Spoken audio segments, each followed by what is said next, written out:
the Bulldogs were soundly defeated by a Parramatta Eels team missing 15 first graders after we soundly defeated the Penrith Panthers, who are on a 5-game winning streak.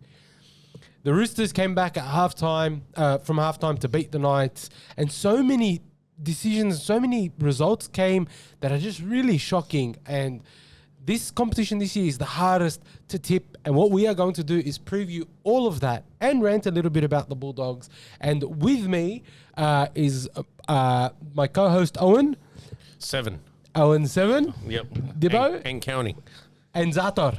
Happy to do here, man. To review the whole round of footy. Look, we're not going to be as cocky this week, obviously, because it was actually a bad performance by the Bulldogs. One that actually kind of baffles me, to be really honest with you. And you know, we're going to get to our segments first. We've got segments, but I just have to get this off my chest. Like, how are the Bulldogs so poor?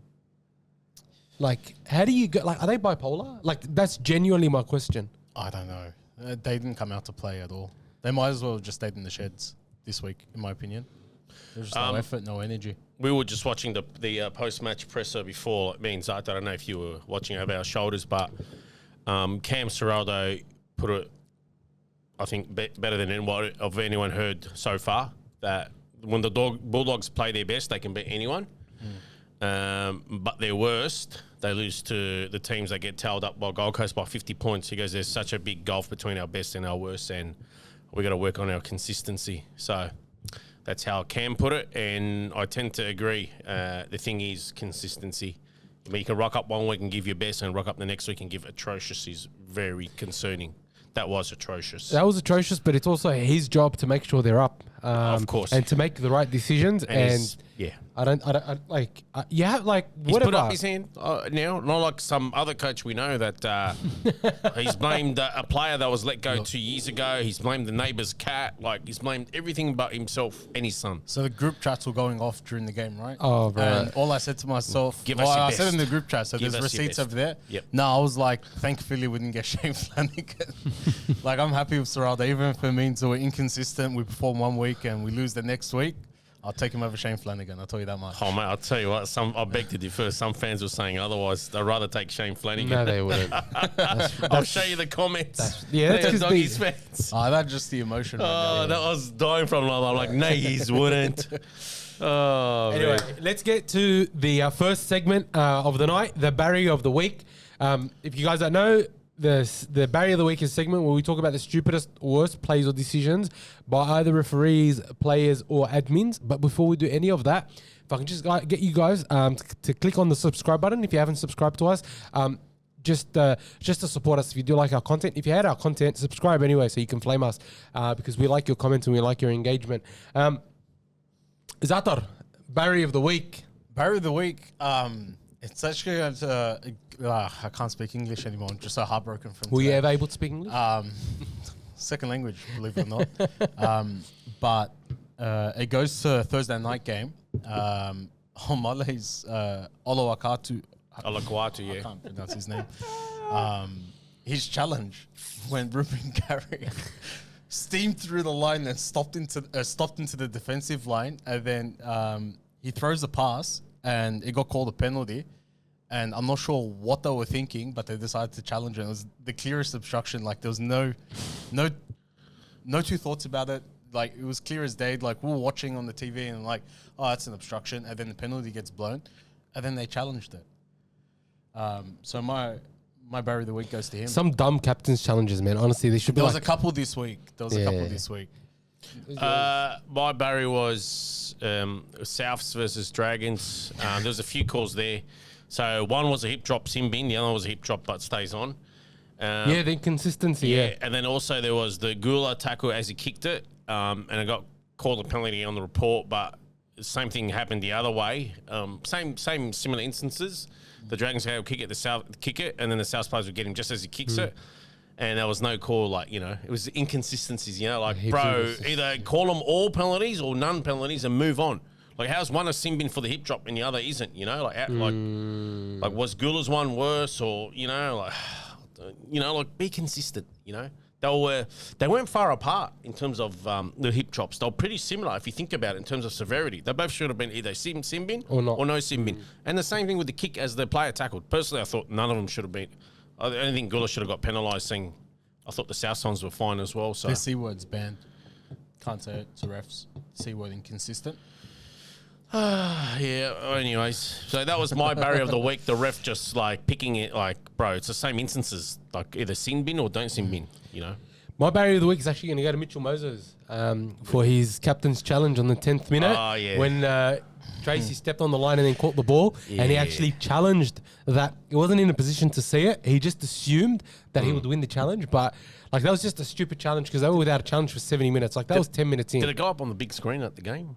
Did you have a look? Yeah. Do you reckon you had a glance? So that happened actually right in front of me.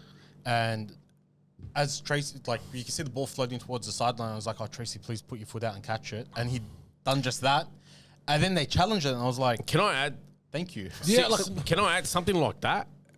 The player shouldn't have to challenge. It's a 50-50 one. If the bunker upon review sees that he went out, they should be able to tell the ref, look, he went out.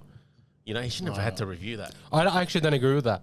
You don't want the referee and the No, just something like that. It was a dead play after. You get me? No, I reckon let's give the... Because you know why? I'll tell you why. You know when the ball goes dead? How many times have you seen the bunker overturn it and say, oh, no, look, it brushed him on the way through? Okay, That's only a suggestion. I just think something we've like that, gotta- he shouldn't even have to challenge. I actually think the video ref should be scaled back quite a bit. I think too much of the video ref is affecting the game. In my Look, opinion. if the touchies earn their pay packet, then we wouldn't need to the video ref as much. Unfortunately, we got touchies there that, bro, what are you there again? I'm happy for refs to get it wrong on the fly occasionally, not like every call But the being wrong. touchies got to be attacked more often. The refs copying all the flack. What are the touchies there for? Do you reckon the touchies are volunteers, not paid? Bro, that's what it feels like. Man, have you seen the touchies? It looks like they can't run more than 10 meters without tearing their hamstring or something.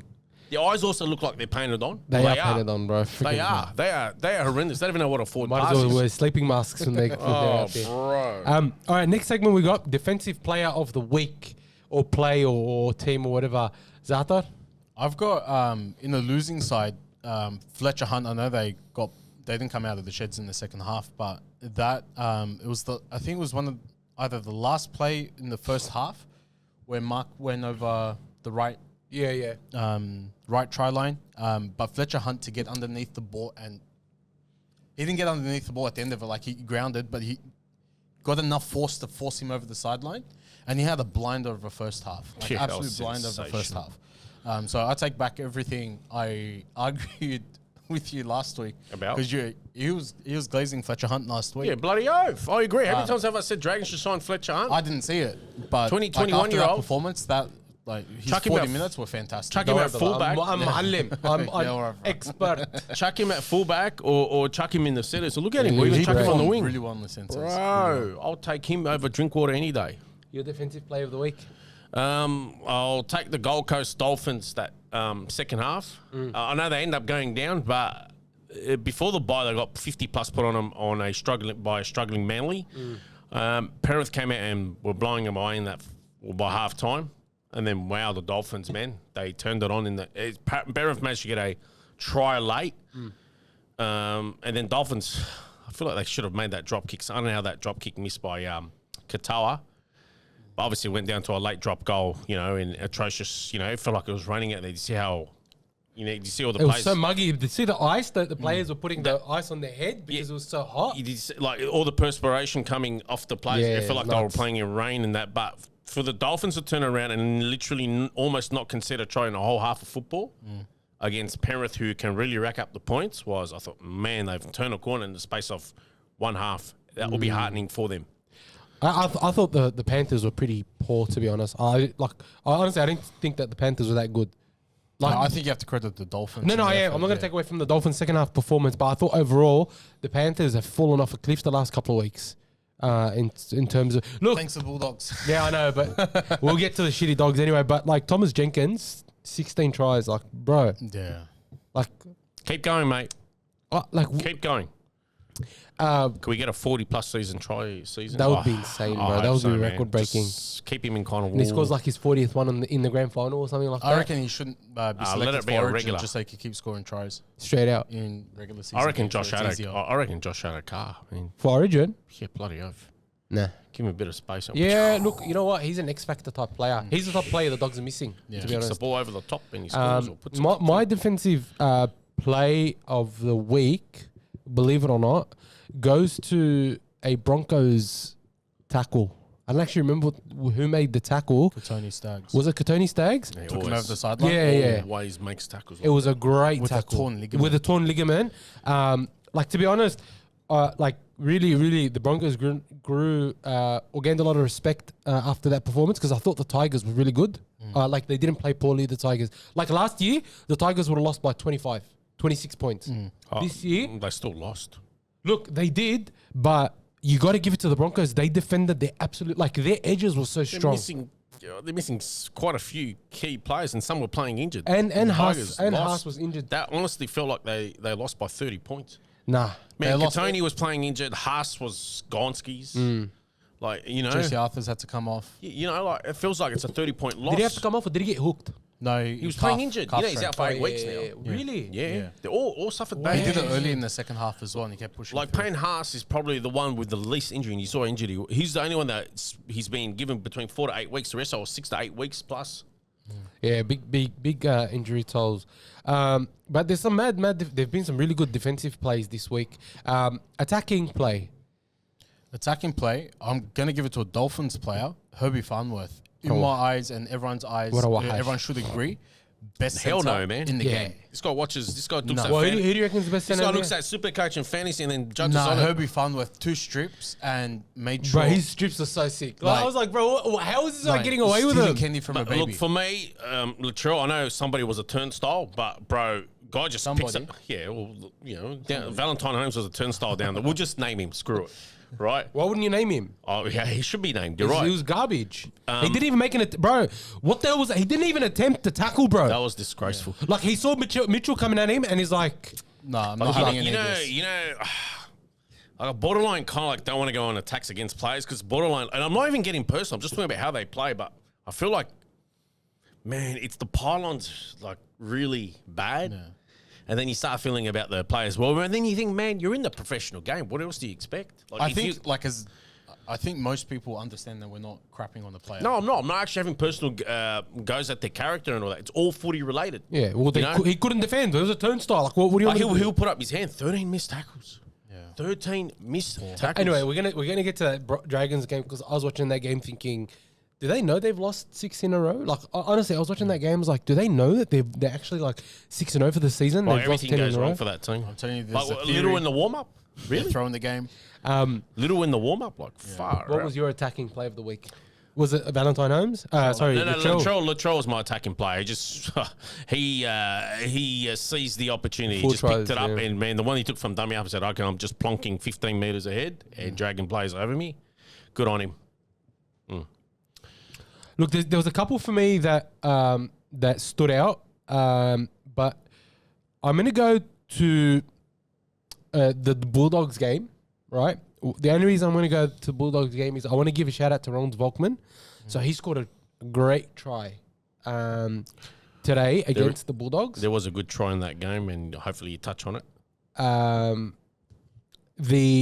The Bulldogs. So Ronald Volkman scores a try, and he went through our 3 best defenders. He went through Harry Preston. Hayes, Preston. Preston, and Fullback. one was it maybe not Connor Tracy? I think it may have been Haywood, but he went through like 3 of our better defenders to Ballsy. just run through and put that try down over the line. Ballsy, yeah. It was a great moment for him. He's been out for a long time. His career's been stuffed around. He was supposed to go to the Dragons, and they stuffed him. Kicked the first goal as well not an easy one Kicked either.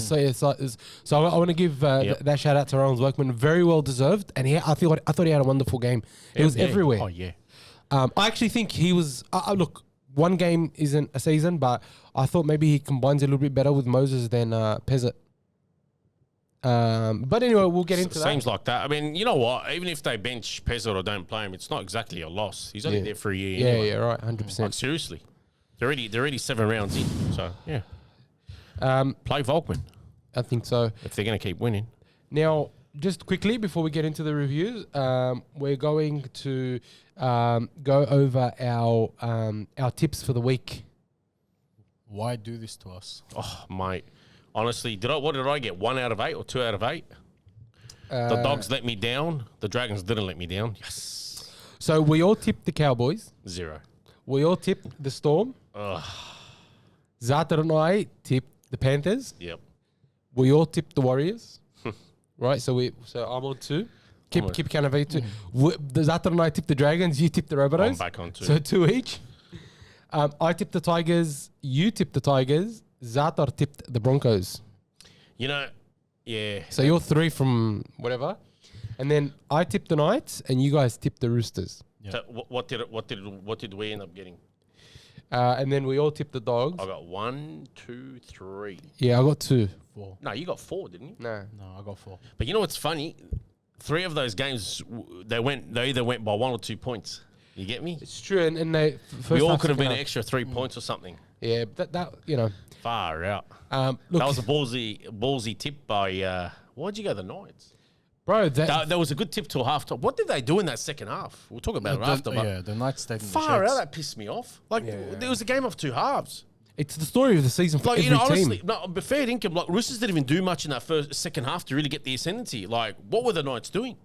Yeah, just not defending anything. Yeah, Bloody hell, that was frustrating. I felt like when Saifidi and Trey Mooney came off, their go forward was gone, and the Roosters forwards like Fiketti, What a weird opening. even Nat Butcher and that, I felt like they got a roll on, whereas the bench for the Knights didn't, and they couldn't recapture that momentum. Yeah, and the possession was like wild. At one point in the second half was like 70-30. Yeah, and I thought like Dylan Brown's kicks were too vanilla. Like there was no high towering bomb. It was just like kick long. You know, it just felt like that they weren't kicking to their potential. I don't know. Anyway, we'll get into that. But we're gonna start with the Bulldogs and the Eels. So we're gonna be reviewing the Bulldogs against the Eels. The Eels beat the Bulldogs soundly, 38-20. The Bulldogs never looked like winning. Not for 1 point during that game did I think the Bulldogs would come close to winning. You know, some things that I think need to be called out almost immediately. The Eels were missing, I think it's 15 of their first grade team or something ridiculous like a really large number of first graders. And we still managed somehow to make them look like they were world beaters. So just to put it into perspective, they're missing Jermaine Hopgood, Matt Dury, Bailey Simonson, Isaiah Ayungi, Jonah Pezza, Jordan Samarani, Apa Twairo, Kirioni Katonga, Sam Tuovai-Iti, Kelma Tuolangi. Jeez, that was a And roll. Sean Russell. And Sean Russell, Man, that's sorry. like roll call. Like in the mornings, who's jig school? Far out. Bro, they're Couldn't missing end. so many players. And the Bulldogs, we were only missing Inari Tuala, who's covering for Critter and Critter, but Tuala's covering for Critter. And then we get absolutely pummeled. Like the problem wasn't that we lost. The problem is how we lost. Like creativity sometimes. And then letting those soft tries. Like, he's did a lot of the basics right in that. We didn't defend any of our errors. I don't. Like, he's did all the basics right. And then, bro, like, they are enthusiasts. Like, you know. Bro, they came to play. We came to just participate. I didn't get it. You guys should have won by 4 or 5 tries plus today. Like, But everyone was like 50. If you guys see the post I made on Facebook, everyone was like 50. We're going to win 50-6. Yeah. It's, you know, we're going to put 60 I was one of on those people. 48-12. And the Bulldogs have just come out. They've blown too much smoke up their own ass.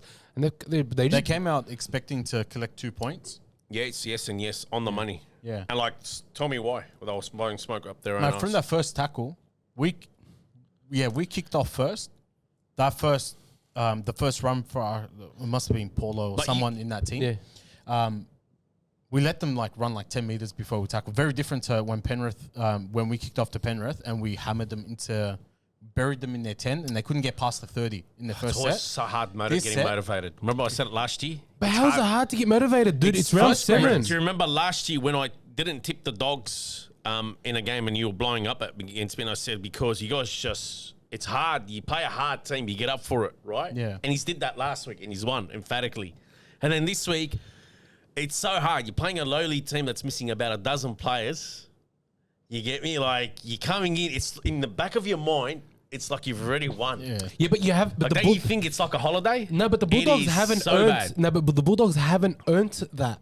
But it's psychological. What? Like, they had a good 2 No, years. they haven't earned it, bro. But they've That- had a good 2 years. Nah, they they've haven't had a earned good it. 2 years. This is their third year in a row. Like, it's, we just beat Penrith, the team that was undefeated. I'd argue last year we were a bit more consistent. Oh, well, much more consistent. Look, we're only 7 rounds in, but they just We're beat 3 and Penrith. 3. But they just beat Penrith last week. Let's just talk about today's loss. Before the game you come in, we're 3 and 3. We just beat Penrith emphatically. We're back on track. They're missing a dozen players.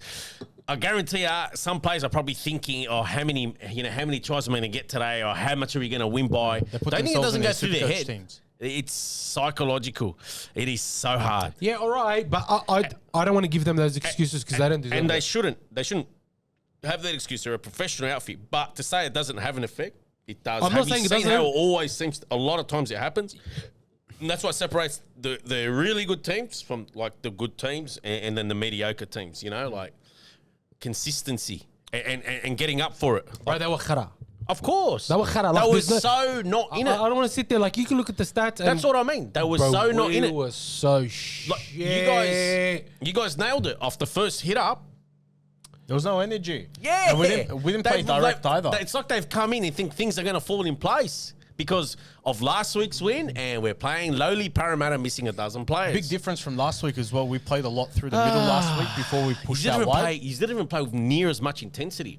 There was zero intensity. Bro, like, sure, he's made easy meters here and there, but that's because it's Para. It's not he's playing a great side or a good side. Man, he's not even playing a good side today. No. Imagine you guys played with intensity. That's a 50 plus, but some players catted it. But Like, you look at just all the stats. Like we weren't beaten, soundly or even at all. Like we just didn't perform. And it's honestly, I'm a little bit like I'm not even gonna rant. It's just like, bro, are you bipolar? Like how do you go and defeat the Panthers one week so soundly, and then the next week you can't even defeat an Eels that got smashed by the Titans by 50? that was ridiculous. And the thing is, like, the Bulldogs haven't won or haven't put 50 points on in a very long time. What a ridiculous turnaround. 50 plus against the Titans, lose, and then come and have that same side lost. Like Like 38. last year, our average against was like 17 points. Yeah. This year, we're so far below We're that. so off the mark. Yeah. Far off the mark. Like, I've got to say, kudos. 38-20? Yeah, Oh, look at the scoreline. I'm still in disbelief. kudos to the Eels. They showed up, man. They played well. They're not a good team. Not even close. It is such Well, they were today. Like, I look at that scoreline and I think, what a sham that is. Honestly. They were good today, man. They were, they were all They over played us. with intensity. They ran the ball direct. They played through the middle first before pushing out wide. They tackled in 3s and 4s. They backed each other up. you They know- defended their errors. I think you guys... They did everything that we Some didn't of your do. players were just pedestrian, man. Talking about some of our... He's had the ball, he's had the Yeah. possession, he's had territory, and then it's like, bro, your center would make a break. Actually, late in the game, Preston makes a break. No one's Bro, there. your winger's 20 meters behind jogging. Bro, really? Yeah. That's I not don't the even first want time. to, your winger. Let me tell you something. Bro. That game, this game will these types of losses can break your season.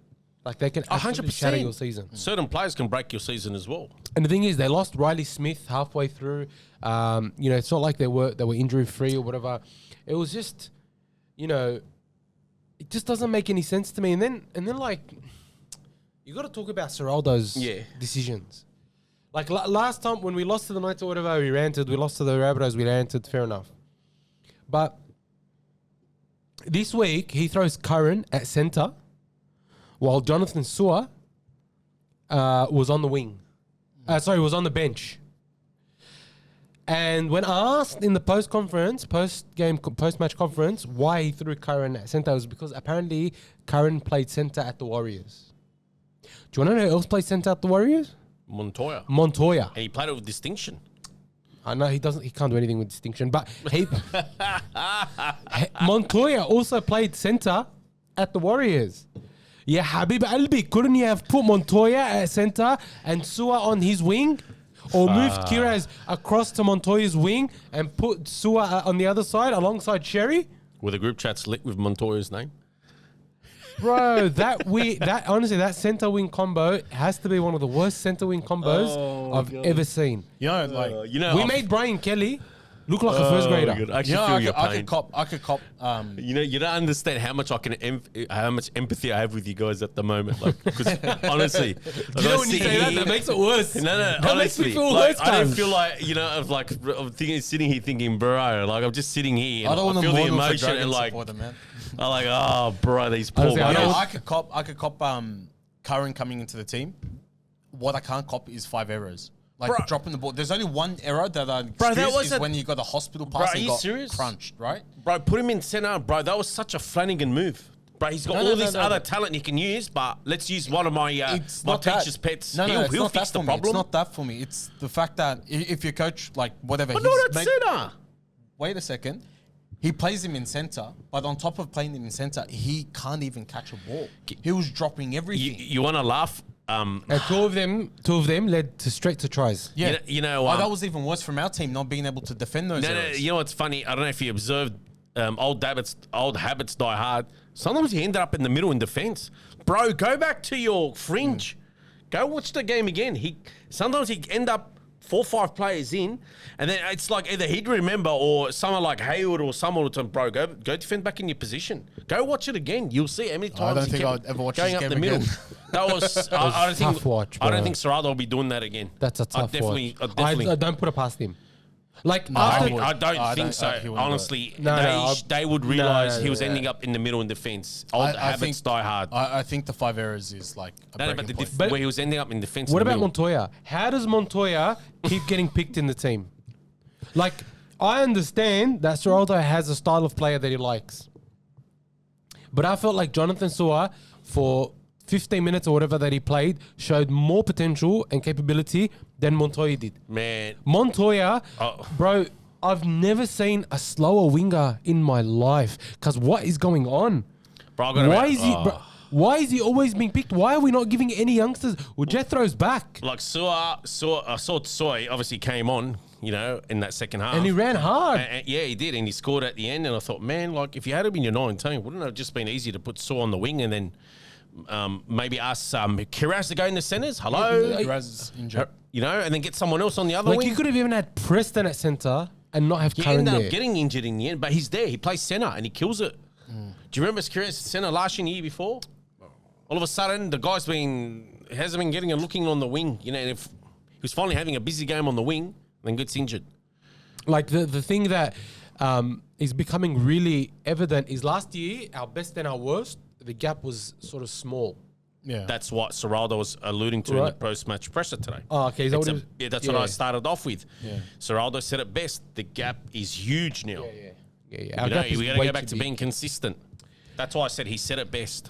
Our gap was too big. At least he said it correctly. In that way, like, where our best is the best. Like, if we're at our best and we have the right attitude, we'll beat anyone. But if we can't show up for these games and win the games we're supposed to win, I think we're not going to make the 8. Like, right now, we're sitting 10th.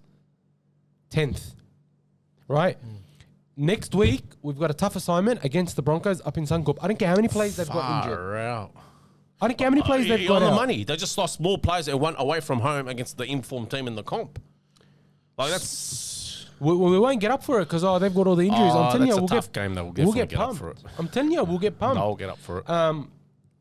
You know, I want to go through the stats, but none of the stats really matter. You could just go through their account instead. All right. Look, Thompson debuted for the Bulldogs today.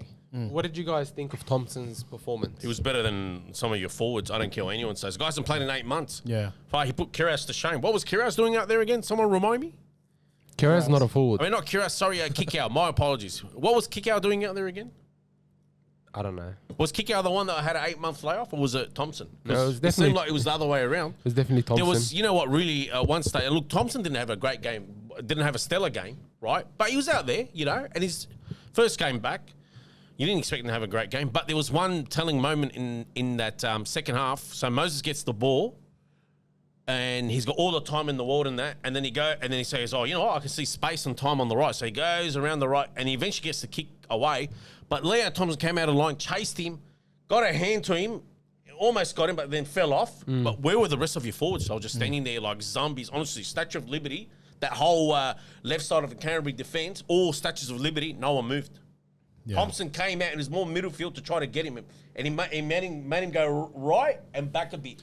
He put the pressure on. No one else moved up. Just poor effort. Effort. I'm not saying he had a stellar game, but he was okay. He was busy. He was okay. I haven't looked at his stats, but I feel like, he's got to get match fitness. He took some strong carries.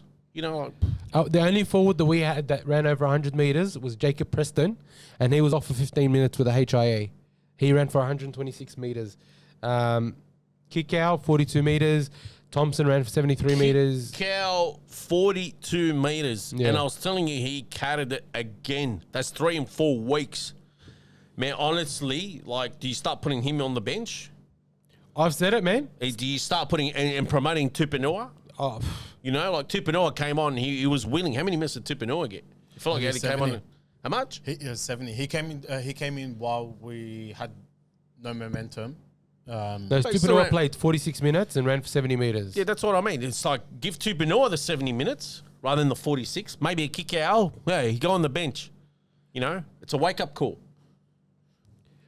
Thompson got, 40 minutes? 44 minutes. So you work him up to about 60 minutes at least, and he'll get his minimum 130, 140. Look, to be back, to come back after being out for so long, and calf injuries are not easy; they're really tough. So I thought he did okay, not great, but I wasn't expecting him to be great today. It's neither did I. I thought, okay, he done the minimum. He showed up. Yeah, he gave some flashes here and there. I told everyone I was being critical. I'm like, bro, the guy hasn't played in 8 months. He was actually not great, but he was decent enough, and that's it. You got to take the good with the bad, or the bad with the good, however you want to put it. He'll be good. Look, he'll need 4 to 6 weeks to really get into the groove. I would be highly critical of someone like Kikau. That was rubbish, man. Look, somebody send this clip to him. We'll clip it. We'll put it. Another one I thought was good today was I thought Bronson Xerri was good. Yep. Bronson Xerri tried his heart out. Threw a couple of really nice passes. Set up that try for Kiraz. Almost set up that one. It was unfortunate. He made some half breaks and no one in support. Yeah. No one in support. Look, you guys know that if he wasn't your best player, he was in your top 2 best players. That's Xerri? Yeah, Xerri. Yeah. For me, Galvin again had a decent game. He was busy. He was busy. Yeah. He was trying to, he was busy. He was trying to make things happen. He did get a nice try. Galvin was excellent. He did get a nice try to put his back in the game. Well deserved, yeah. And he was trying. He was trying all day. He's everywhere. He's there in defense. He's there in attack. He's been our most consistent player this year, I think. He was trying. He had some good defensive reads as well. Yeah. It was one moment that really impressed me. One moment that really impressed me was, he's a tall, skinny body, but Junior Paulo, the whole size of him. I don't know if he saw this one. He ran, he picked up this loose ball or something. There was a gap, and there was kind of like a distance between him and Galvin, about 10 to 15 minutes. He ran straight at Galvin. So Galvin took him front on, and then twisted him and got him down one-on-one. It was a one-on-one tackle. Wow. It was, it was good to see. It was good strength there. So he's coming on defensively as well. His strength is coming on. Can't remember what minute it is, but if you watch the game again, you will notice it when it happens if you watch intently. So, he had 13 tackles, 0 missed. None Is this Galvin? Yeah. Well, there you go, 0 missed, including that nice one-on-one tackle. Yeah. So today, it was just honestly horrible performance by everyone. Look, Hayward, you can't be critical of Hayward. I thought he was okay. He was trying to be creative from dummy half. There was that one that he threw the dummy from. He threw the dummy. He almost went through and scored. This was early in the game. Yeah, I said good. He's put a bit of variety in his game. He was trying. He was trying. Galvin. He got ran out. He was trying Hayward. He got run out the whole game. Yeah, singled out by Para. He did good, and he ended up finishing with 53 tackles. Well, there you go. And he was trying to be busy in attack. He was trying to push up and support. Put a couple of kicks in as well, which I thought was good to see. Yeah. The more he practices them, the better he'll get at them. Obviously, that he could have probably done more in attack, but then again, you've just pointed out Power just kept running at him, trying to exhaust him. So he was another one I thought He that had no played support decent. anyway. He was another one I thought had a overall decent flat. game. Bro, it was so shit. We're just out enthused. Like in every way, like the eye test. If you forget the stats. If you look at the sniff test, we were pathetic. Like we might as well have been getting the spoon because that was seriously poor. And the worst part about it is usually when the momentum shifts wildly because of the 6 agains and stuff. You can say, oh, it's the 6 again stuff. But today, the ref put the whistle away. He put his hand down. There were very few 6 agains, very few penalties. He let the game flow. And when he let the game flow, it looked like Dogs were just in third gear or second gear. Like, it was rubbish what they gave. Yeah, and They just expected the win. There's no intensity. That was all it was. You could only say a few came to play. yeah, but You that's could not. pretty much easily pick them out. But that's not good enough. Like, No, of I know course it's not good enough. like as a fan, it's like, dude, you can't. Like, this is 2 games now. Like, if you look at the Rabbitohs, the Knights, and the Eels, we could have easily won those games if we had shown up. Yeah, these games will hurt us at the end of the year when we miss the 4. 100%. And then we've got to try and win multiple games to get to a grand final, which we can't because we can't even win one finals game. So yeah, it was. Worst part is you spend $150 to go to the game, Bro, that was a joke. and then they dish out this. Yeah, $185 to get decent seats. Like, Yeah. that's ridiculous. And next week we've got the Broncos up in Suncorp. Oh, jeez. Yeah, I don't know, boys. Wallah, I don't know. I'm just like, I'm not angry. I'm just like, bro, that was shit. Like, Yeah. what the hell's going on? And did we miss Critter out there? Would Critter have made a difference? I'm not sure. Like most people were flat on that field. There was a few exceptions to that, and I thought a couple of outside backs, like in Tracy, what's his name? Sherry? Sherry. And so it even came on, but he wouldn't have impacted the game. I thought they were the only 2 in the outside backs, and then our forwards earlier had Preston. Then our halves. I thought our halves were okay today. Yeah, I did think Burden But was just not everywhere. enough from our forwards. What are you guys looking at for Kiraz to be out? MCL or I something? think it's MCL, probably 6 to 8 weeks. Oh, God. Can't Um, take a joke, that guy. Yeah. And look, to be honest, like, there were a lot of times where I felt like Galvin wanted to pass the ball or spread the ball, and everyone was really flat. Like, there was a couple of times where he passed this Tilly Tupanua, and Tupanua was a little bit flat, or Thompson was a little bit flat, or even Harry Hayes. Like, it's very uncharacteristic. And I'm just like, honestly, it doesn't make sense how you go from being so good to so bad in 1 week. What were they prepping for? What was on their minds? What were they thinking? And similarly for the Eels, right? You want to think about, like, how do you get smashed by the Titans and then come back and smash the Bulldogs? Like, it's a very good turnaround. Yeah, right? I think it's an attitude thing for the Eels. Like, you don't leak 50 points. Like, I don't care if you're running out like a Jersey flag side. Like, you Yeah. don't just leak 50 points unless it's an attitude thing. Yeah, I agree. And I think this proves to them, like, there is a bit of hope in your season. Like, you're not going to make the 8. But it proves to them that it's an attitude thing. Like, if you work hard, you play hard, you play direct, you don't chance your pass and try to score off every play, the wins will come. All right, on to the Eels. Look, I have to admit, I was impressed by them today. I thought they played very well given the situation they're in. They started with Jack DeBellin and Dylan Walker came off the bench, which, you and I have been talking about for weeks, and it worked well. He started, Jack DeBellin, who hasn't even been getting a run the last few weeks. The ball found its way to Moses as well. All the time. It wasn't any like random not give it to Moses moments. I thought Ronald Volkman owned the middle as well. Like, he owned his side of the field. Moses, I don't even think he was the standout in the Eel side. For me, it was Volkman. He was steering the ship a lot. And then Moses really chimed in the last 20 minutes to close out the game. Which is what you experienced half is meant to do. Exactly. I thought Junior Butler had a great game. He was on fire. Like, he was busy. Yeah. He ran all over us. He ran for 170 meters. The other ones I want to give credit to, right? Charlie Geimer and Yeah, he was good. where's the other one? Araz Nanva. Yeah, Right, played really Nanva well. defended like you wouldn't. There was he's a couple good. of times He's very where good player. He's very good Like, he's a defensively. standout in reserves, and he's deserved his chance in first grade, and he had a good second game. He was great. He defended like an absolute man on fire. Yeah, good on He him. was everywhere, and yeah, Charlie Geimer started, and I thought, he was very impressive there. It didn't feel like he was overwhelmed. Didn't feel like he was overplaying his hand. Look, it was a great performance. Him and Moretti, eh? Yeah, Luca Moretti, man, wow. Big fan of Luca. I've been a fan of Luca Moretti for a while. So I think they've got good juniors, and they're looking very good for the future. Riley Smith once again had a great game. Unfortunately, did a sternum injury, which is apparently really painful. Oh yeah. And Josh Adokar, what can you say? Like that. Just waits to pounce. Honestly, man, that try he scored against He only needs Montoya, to have a couple of touches, and he'll make it happen. he's everything we're missing in Yeah. a player. Everything we're missing in a player is Josh Adokar. His energy, his speed, his X factor. Didn't you guys replace him with Montoya? I love Montoya. They Honest- want Montoya to I replace remember him. being- They would have went for Speedster.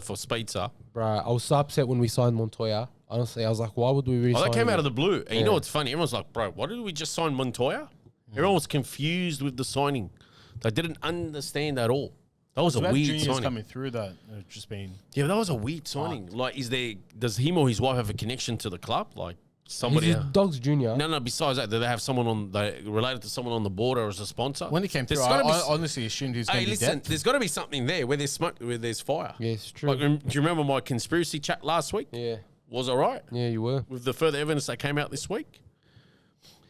Yeah, just, I don't know. It was very disappointing. I sort of don't know what to say. You expect better from the team, especially given the way we performed last week. It is a roller coaster, and the emotions can get the better of you. But honestly, you're a professional getting paid a lot of money, bro. That's not good enough. Like, the especially after last week, like it's just gutting because last week. They now have to put up with all these shitty Eels fans who they're celebrating 40 years since they won a grand final. Like, I was actually paying him out before the game. I'm like, bro, it's going to be traumatizing. They're going to see Peter Sterling as for inspiration. He comes a 50-point loss. For some reason, they won. bro, Anyways. well done. Yeah, well done. You guys beat us today, but you haven't won anything in 40 years. You're shit. You're always going to be shit. Wow, sour grapes Bulldogs Straight fan. out sour grapes. You're going to be shit for the next 10 years. You're going to go half a century without a grand final. Jeez, 70s and counting now. But yeah, any last thoughts on that game, boys? No, disappointing from the Dogs. Great job from the Eels. Probably their last win for the season. Nah. They'll take a lot of confidence in this win. Yeah, but we thought we'd take a lot of confidence out of the Panthers win. Some players shouldn't be in the team. You guys got the Broncos next week. Who does Parramatta have next week? Next I minute. think Manly. Ooh, wow. Yeah. Manly was still on without Turbo, who's out for 8 weeks now. So That's right. They got Cooler there. Who I reckon, I'll still tip Manly. yeah, but Cooler's better than Turbo anyway. All right. Speaking of Manly, the Sea Eagles up Manly. against the Cowboys up there at Queensland Country Bank Stadium. The Sea Eagles piled on 38 points to the Cowboys' 1 try to Cohen Hess. Final score was 38-6. Lehigh Hopewadi with a double. Brendan Wakeham got his try after Lehigh Hopewadi gave it to him, which I thought was, Just add salt to the wound. yeah, with the pretty Cowboys. much. It's quite cute. Man, that was emphatic. This is the Cowboys we know. Yeah, This is was the Cowboys we know. Emphatic Just win. didn't know when it was going to come back up, but this is the Cowboys we know. Wow, that was emphatic. what I found interesting was that even after Turbo went down, Manly didn't go into their shell. They didn't regress or anything like that. They kept playing. They moved Tolotau Kula into fullback, and they just kept burning them. They're playing to their strengths. Even their forward pack, like you look at that Manly forward pack, you think it's not that great. Brendan Wakeham at 9, like really? But you know what? They are punching above their weight because they want to be there. They want to play. They want to earn their keep. Taniela Paseka ran for 145 meters. Kobe Hetherington, who wouldn't be a forward in any other prop in any other team, 140 meters. Alakawatu, 177 meters. Even Ben Trebojevic got in on the action with 113 meters. This is against like a Cowboys side with JT in it, with McKaylee in it. They've won 4 games in a row. Yeah. And this was at home. And they got absolutely owned. So that it wasn't a tough watch. I like watching Manly after Foreign's taken over, even though I hate Manly the team. But this is just not good enough from the Cowboys. And I think they pulled the Bulldogs. They did pull the Bulldogs. They did a Dragons 32-0 loss at home. Honestly, it was a 32-point loss at home. It's true. They did a Dragons. They could have almost not scored a try. They couldn't even hold the ball. Yeah, that. What a interesting start to the year. 7 rounds in, and it's just been so inconsistent, weird, up and down. There's only one side that's been consistent, and that's about it. It's so weird. So, look, for Manly, if they keep playing like this, look, first I want to say also, Jamal Fogarty's making a big difference. He's mad, controlling bro. that team. Canberra's feeling it. Don't you worry, Bro. He's Canberra, so he's good. feeling it. Like for a mature half, Yeah. it's excellent. He's doing a fantastic job. Yeah. Their forwards are all playing well. Their back line is still goated. Even if you take Turbo out, like their back line is goated.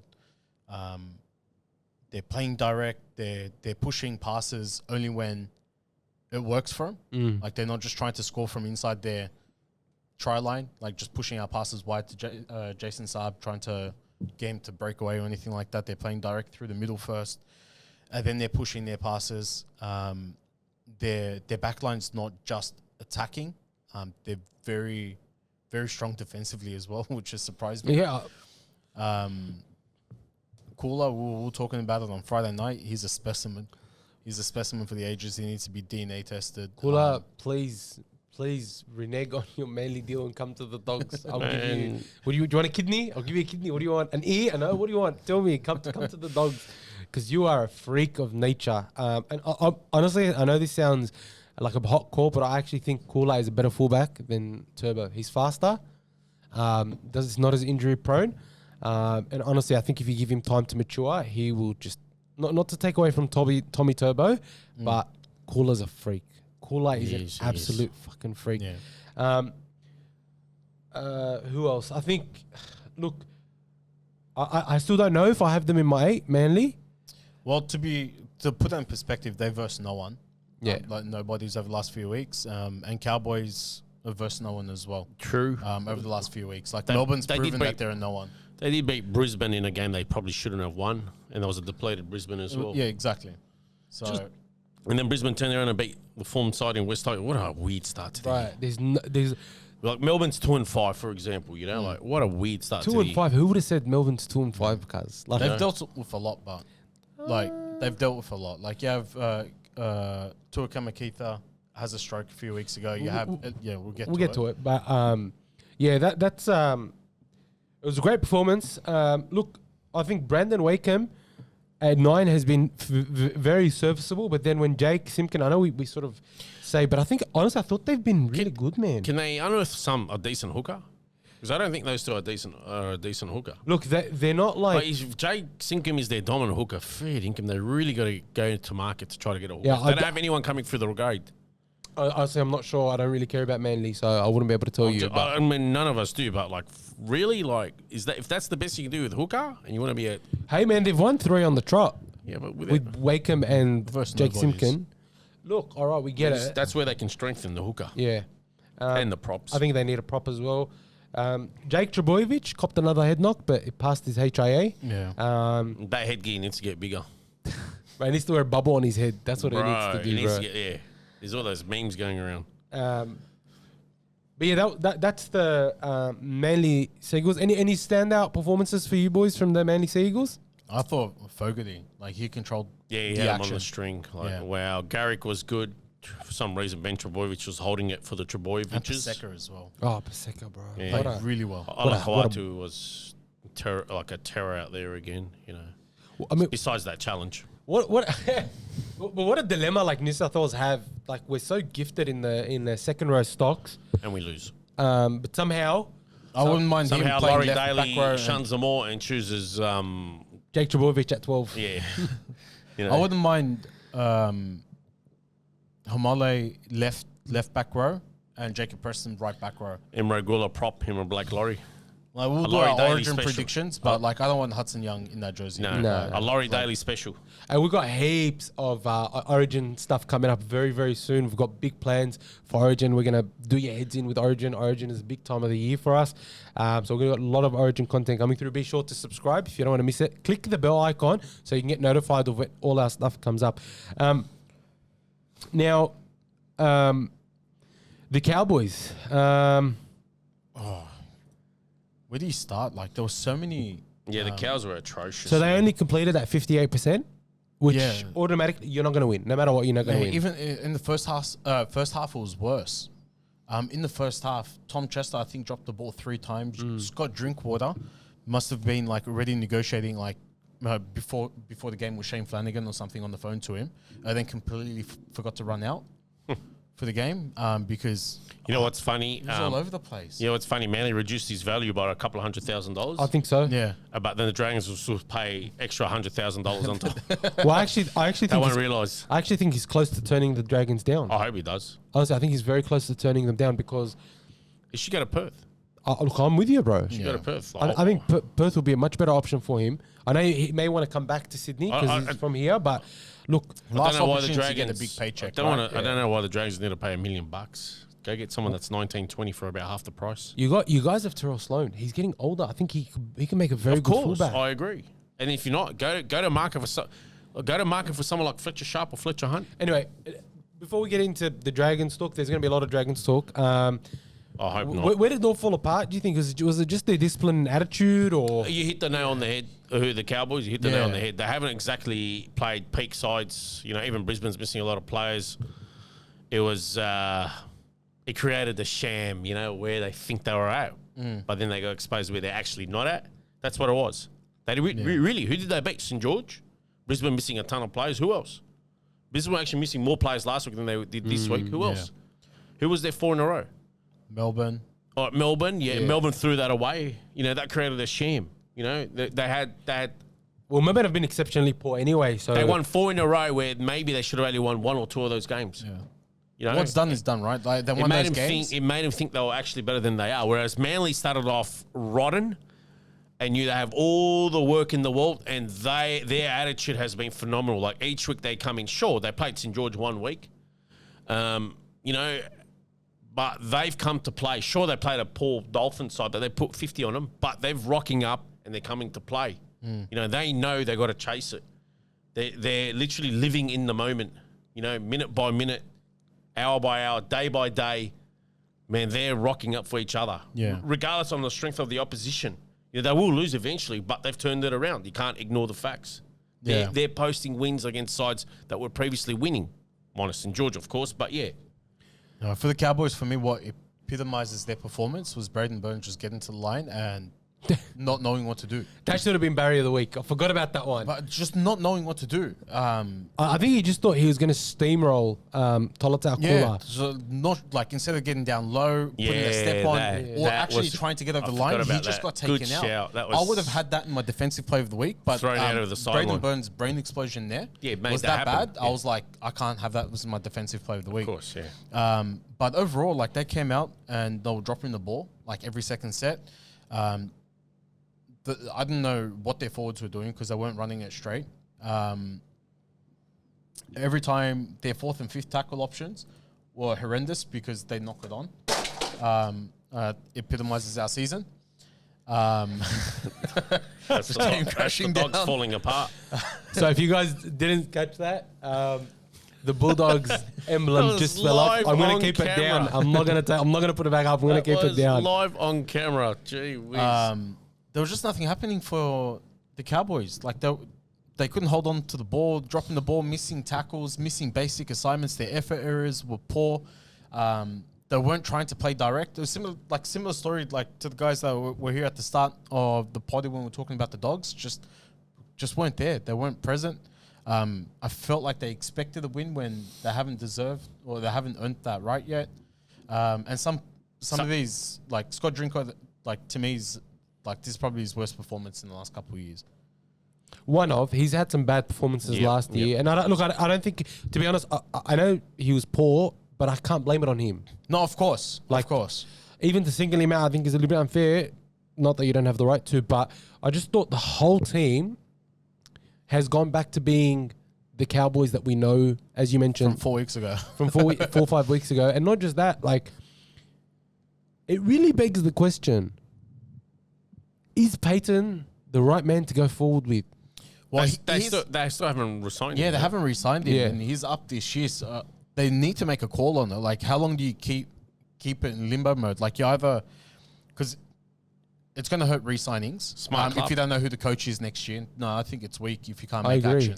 No, I'm saying smart club. Look, I like Payton. I personally like him, but smart club to not re-sign him. Look at St. George. They Oh, went and in that respect, yeah, but like you need to make a call on it because like if you're trying to sign talent, bring in talent or re-sign talent, they need to know who their coach is next year. Yeah, but it's not just about that. It's And about- the But consistency you for the know, rest of point the out year. something. It's not like you're playing for a Sydney club. You're up there, Townsville. If you're going to Townsville, you're going to Townsville. It doesn't matter. No. But the other thing is, like, if they do want to get a good coach, their window's closing. Because if, let's say, for example, the Dragons get rid of Shane Flannagan, He right? becomes available for the Cowboys. Yes. It's not just that.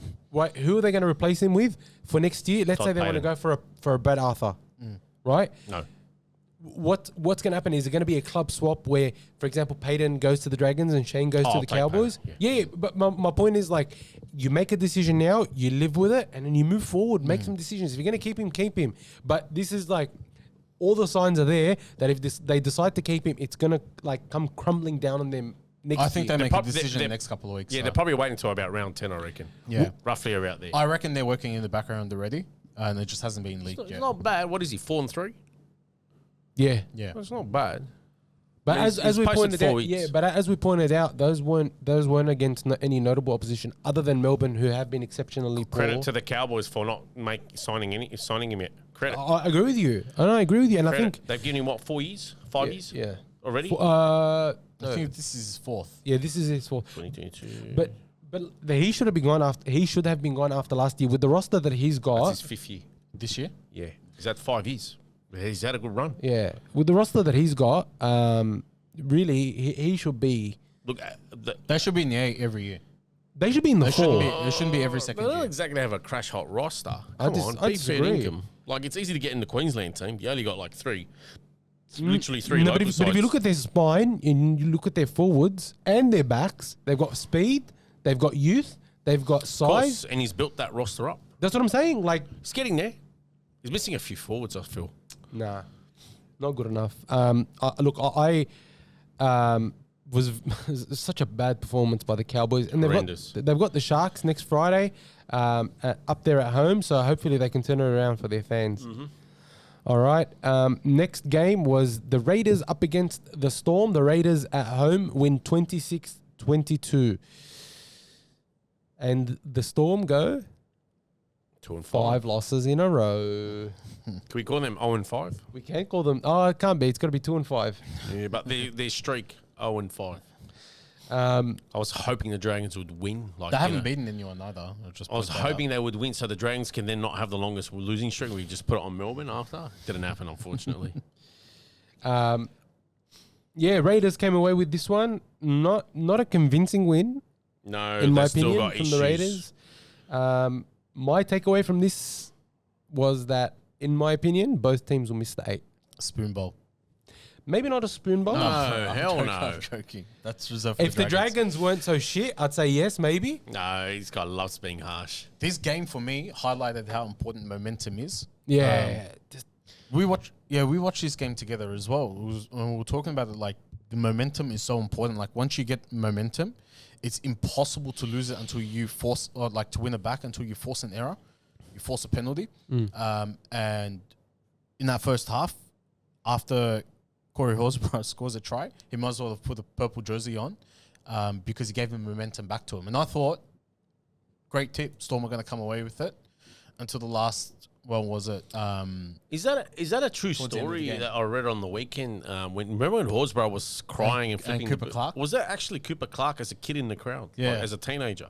Yeah. Is that a true story? Yeah. Wow. And he was playing against him. Yeah. There's a bit of revenge for you. Cooper Clark made him cry. Wow. Yeah, I thought both teams overall pretty poor. Like Raiders, another scrappy win. It's got, like these are the wins that they'll look back to towards the end of the season. Yep. If they're on the fence of the 8, which is where we probably all think they're going to be, like on the fence, like fighting for the 8. I still think, well, only 7 rounds in, I still think them in Melbourne will come good and push into the 8. I still think. Look, last year the Panthers were 12th. Round 12 were last. So anything can happen, especially in our competition. Like you're right. And there's teams sitting in the top 4, let's say, or top 6. Like for example, who the Tigers got again this week? The Tigers. They just lost at home to a side missing so many players, then had injuries in the game. Tigers are playing on Thursday night. Against who?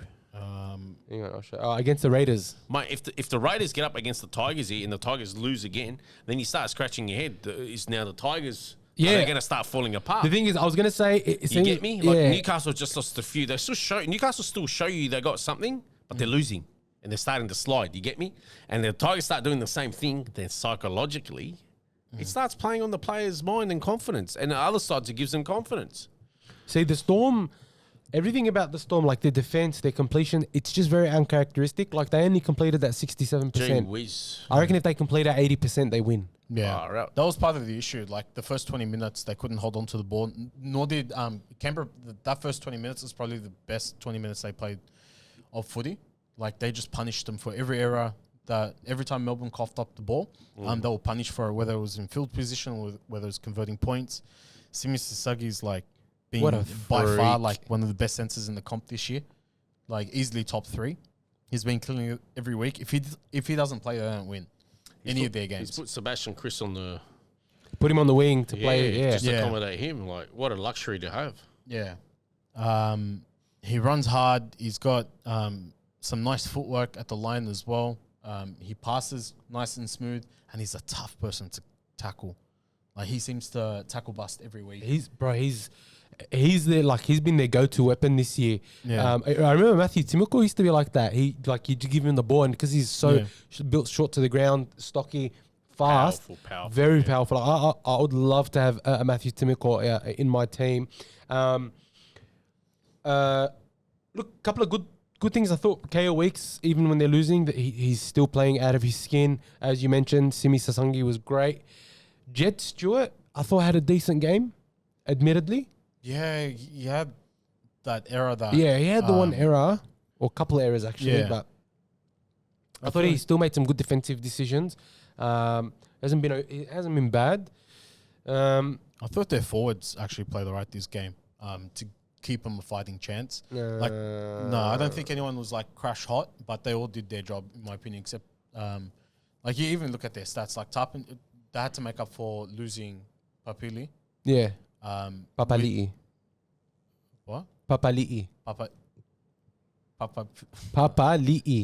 Papali'i. Let me read it, man. Papali'i. Well, it's spelled Papali. But it's Papali'i. They're missing the apostrophe.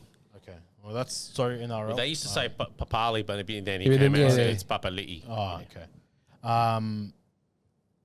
They had to make up for him, and I thought they all did their job. They held their middle as best as they could. Like, they're not a crash hot side just yet. Not yet, no. I thought Morgan Smith definitely had a better game this week than the last few weeks. He's been quite poor.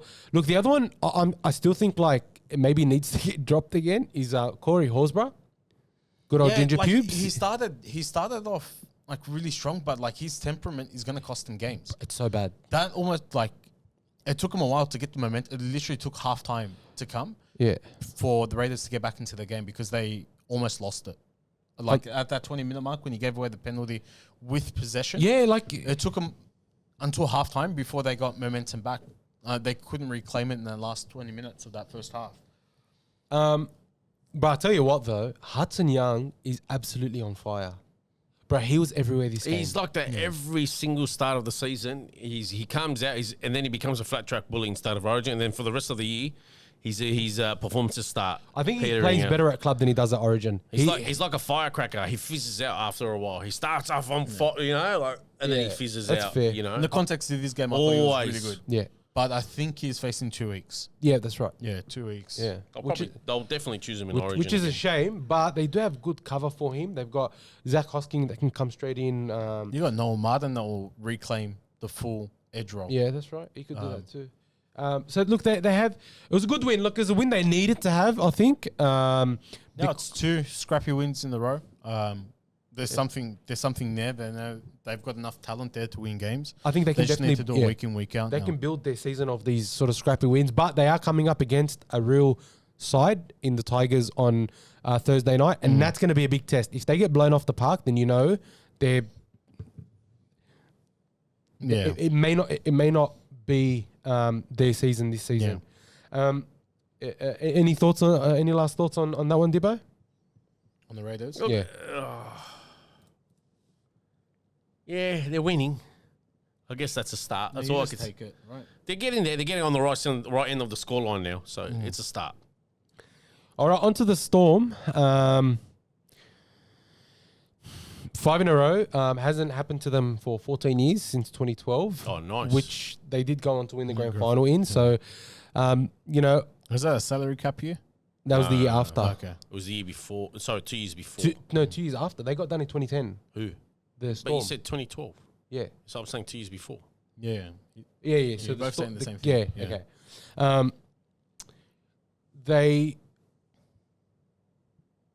I just don't know how they're just down on confidence. Harry Grant's yeah. going sideways. Slowly getting there. Hughes and Munster just not in it. I thought if they faced a better team, they'd get pumped again. Who do they got this week? Not sure. Gold Coast? No, whoever they verse is going to be a tough challenge, to be honest. Not Manly. They have the Rabbitohs. Oh, gee whiz. Down in Melbourne, eh? He's a good kid. Creamy like an apple pie on a Sunday. Another tough game. It'll be a tough game. Who's going to run up against Trilme? Gee whiz, they're going to be a turnstile on the That's the fringes. thing. That's the If they scary put part. Jack Hovarth there, they might be all right. No, what do you mean? He couldn't hold a ball this game against the Yeah. Raiders. Saying He in just couldn't hold a defense, in ball. defense. It's their lack of discipline. Those edges are super weak, like on either side. Like Nick Meaney's having a blinder defensively, like just missing plenty of tackles. Which he's done for a while. But Both edges are like that. I don't see a way out for him, to be quite honest.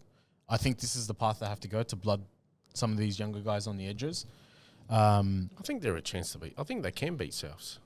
I think they can beat the Souths. I don't doubt the Souths- talent in this team, but their edges are so weak at the moment.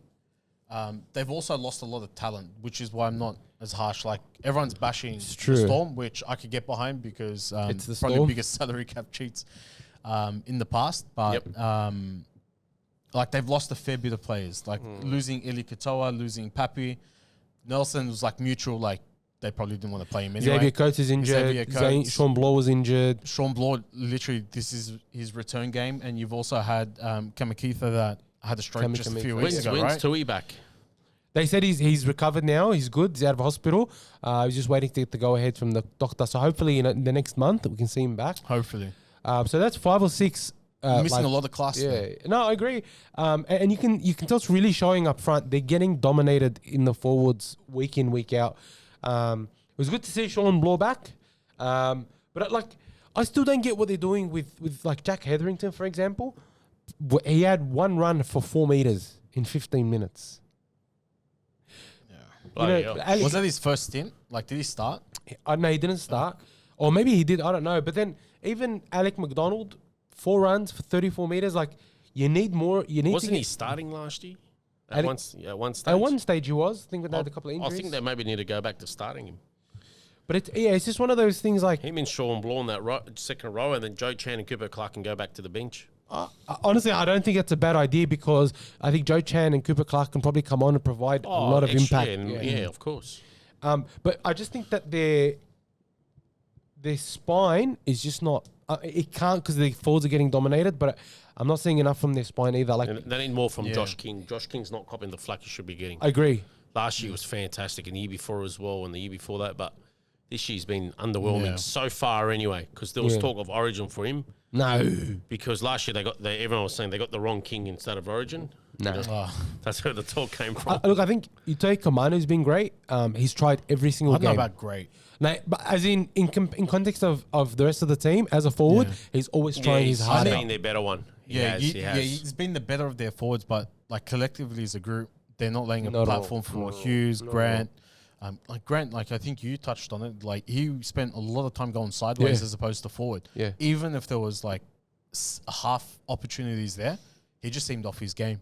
Like the last few weeks as well. Absolutely, because dummy half, no matter how good you are, right, you could be Cameron Smith, and if your forwards aren't getting forward, you're not going to be able to move and get over the advantage line because you're slow play the balls. You're getting players are being put on their backs or they're being driven back. They're being dominated in tackles or they're getting surrender tackles. Yeah. You can't really do anything. You can't wrestle too much, otherwise six again. And I think as well, like even though Suafa'alongo has been good individually, I think the inexperience is showing from Suafa'alongo in certain ways. I'm not here to shit on him. I think he's amazing. But the inexperience is definitely showing for Suafa'alongo. Just defensively as a group, not moving as a unit, not tackling in numbers, dropping off tackles quite easily. It's just really those edges. Once they tighten that up, or once these guys start to get a bit more experience together as a back line, they are one of the teams that I think can go on the run in the back half of the year. And once they get like a couple of their players back as well, I think once Sean Bloor gets a bit more fitness, Xavier Coates comes back, Cameron Kamitha is back. Like the cheat code, kick to Coates, you score, right? That's back on the table. And that puts you in a good position. But look, I do think it'll be... They're going to be fighting for the 8, in my opinion. Yeah, look, I think they'll struggle. I want to say I think, but who knows in this competition. But just looking at their run, they've got the Rabbitohs next, and then they've got the Dolphins. I think they'll lose to the Rabbitohs, especially with the edges being so brittle. And then I'll be interested to see how the Dolphins how they go against the Dolphins. Amy Park. Yeah, next week is at Amy. Tuning for the upset alert. I think that's going to be the upset. Where the Rabbitohs upset the Storm. Yeah. No. Storm upset the Rabbitohs. Yeah. We'll see. So it's not going to be easier. But if any team can get out of it, I do think it's the Storm. So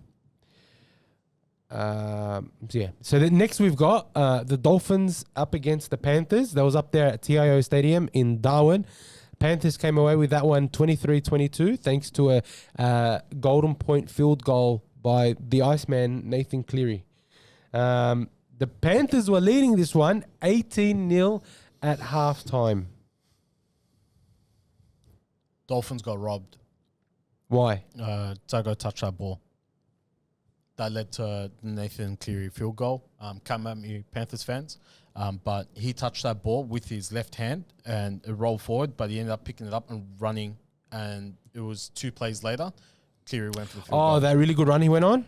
He didn't touch it. Yeah, 100% he did. He didn't touch it. Yeah, okay. Get out of here, bro. Yeah. Your eyes are painted on. Go 100% be a sideline touch judge. I would have called it knock on. I would have actually done my job. You would have backed. At least you would have backed yourself. Yeah, I would have done my job. Go be a touch judge, cuz. But what a great win. Great win, but for Panthers. You think so? Yeah, I think it's a great win. Like in those conditions, that's disgusting. That was and the momentum was the other way, but then Yeah. the Panthers stabilised. 30 minutes, 95% humidity, that's disgusting. Oh, 30 degrees. Sorry. I swear, it felt like it was all that condensation. Like, might as well just, there was no rain, but Yeah. man, you see how greasy it was? It was And ridiculous. Dolphins When the came out play- firing the first 10 minutes, and this was Friday night game.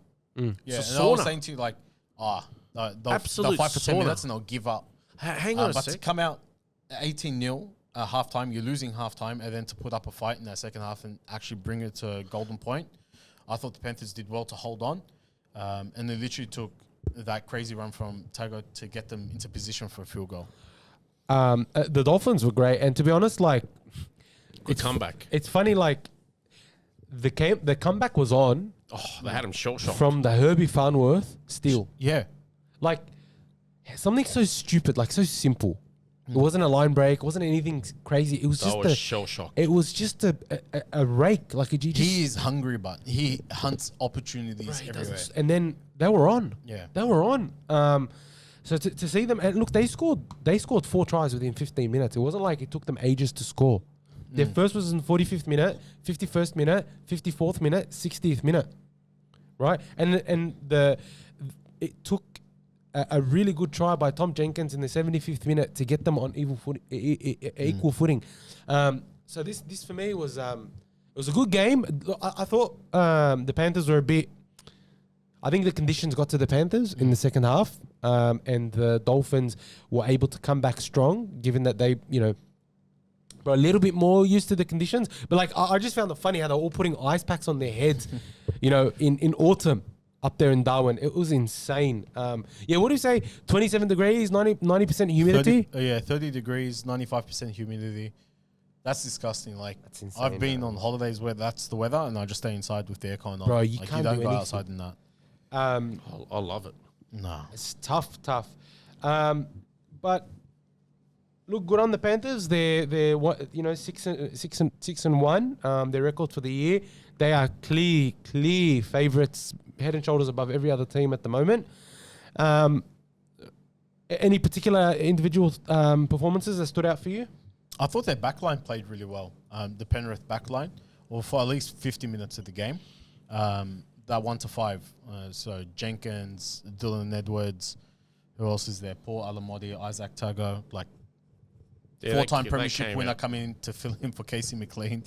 And Brian Totter all found their rhythm. They all had strong carries out from the back. They had some meaningful carries as well, like through the middle. I thought they played really well. I didn't think Cleary had his best game, nor Blaze. Blaze had a couple good moments, but I don't think it was them that had their best game. But I thought the back five played really well. Mitch Kenny was playing really well until he unfortunately fractured his ankle. Yeah, or had his ankle fractured. Soldier, that guy. Yeah. He'll get, what's his name? We'll get 2 weeks for that. 2 or 3 weeks. 2 weeks. Toby Couchman got 4. Ryan Couchman, sorry. Yeah. I think is Ryan Couchman next week against the Roosters. Wow. Probably Cuthbertson will come back early. Yeah, and I thought Isaiah Yeo had pretty good game. So the back five plus Isaiah Yeo, I thought that they were all standouts for me for Penrith. What a freak Isaiah Yeo is. Played really well. The other one, like I have to mention it, Thomas Jenkins got another brace. So now he's at 16 tries for the year. In 7 games? Yeah. Wow. So he's literally scoring more than 2.5 tries a game. Like that is, it's freaky. And honestly, I don't think it stops soon. I don't want it to stop. I don't want him to break the record. I don't want him to break the record. Like, why should a Roosters player have the record? It's a 90-year record. Literally, it's about 90 years. And, next week, let's see, who do they have? The Panthers have the Knights. That'll be a good game, but Where's that at? It'll be a marathon? Whatever they call it these days? McDonald Jones. Yeah, marathon. Yeah. I used to call it marathon. It used to be called Hancock Stadium as well. Stockland Stadium, sorry. Yeah, but overall, a good performance. I thought their forwards weren't very good, but in that weather, like you can't really judge people's actually, right? Because that was horrible. Which goes to show, like Isaiah played well.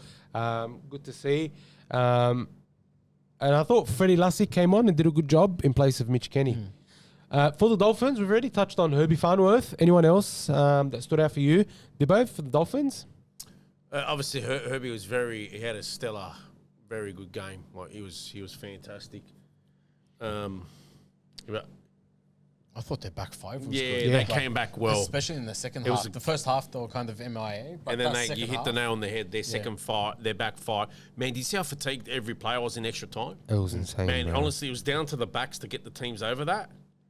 To get and credit to the Dolphins back five, they did. Man, when Targo's one was going in, it's like a gust of when they took the not Targo, sorry, Qatar. In the extra time when he took the drop goal attempt. Man, it was going in, and then it's like a burst of wind Unlucky, came. yeah. Man, it's like their players dropped. They really needed that to go in. Targo made that great run, and then knock on. Cleary, to show how fatigued, they looked all buggered, even the attacking team. Then Cleary, obviously. Everyone was buggered. Cleary's just a freak. Yeah. He got it. Max Plath, what a freak. He chased, man. He looked Gonskis. He chased.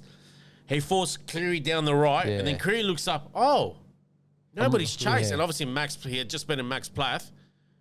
And so he went and then just steadied and then kicked it. I was like, oh, man. And then I thought, man, they're really buggered, Like Max Plath gave it his all. Man, it's atrocious. It's like playing in a sauna. Didn't they beat the Dolphins in Golden Point last year as well? Or was that the... Yeah, I think it was the year before. Oh, was it? Oh, Yeah. good memory. Yeah. Finifuiaki, for me, ran 247 He's a meters for freak. 21 He was runs. buggered by the end of it. Bro, Can't how do you blame do him. that in that weather?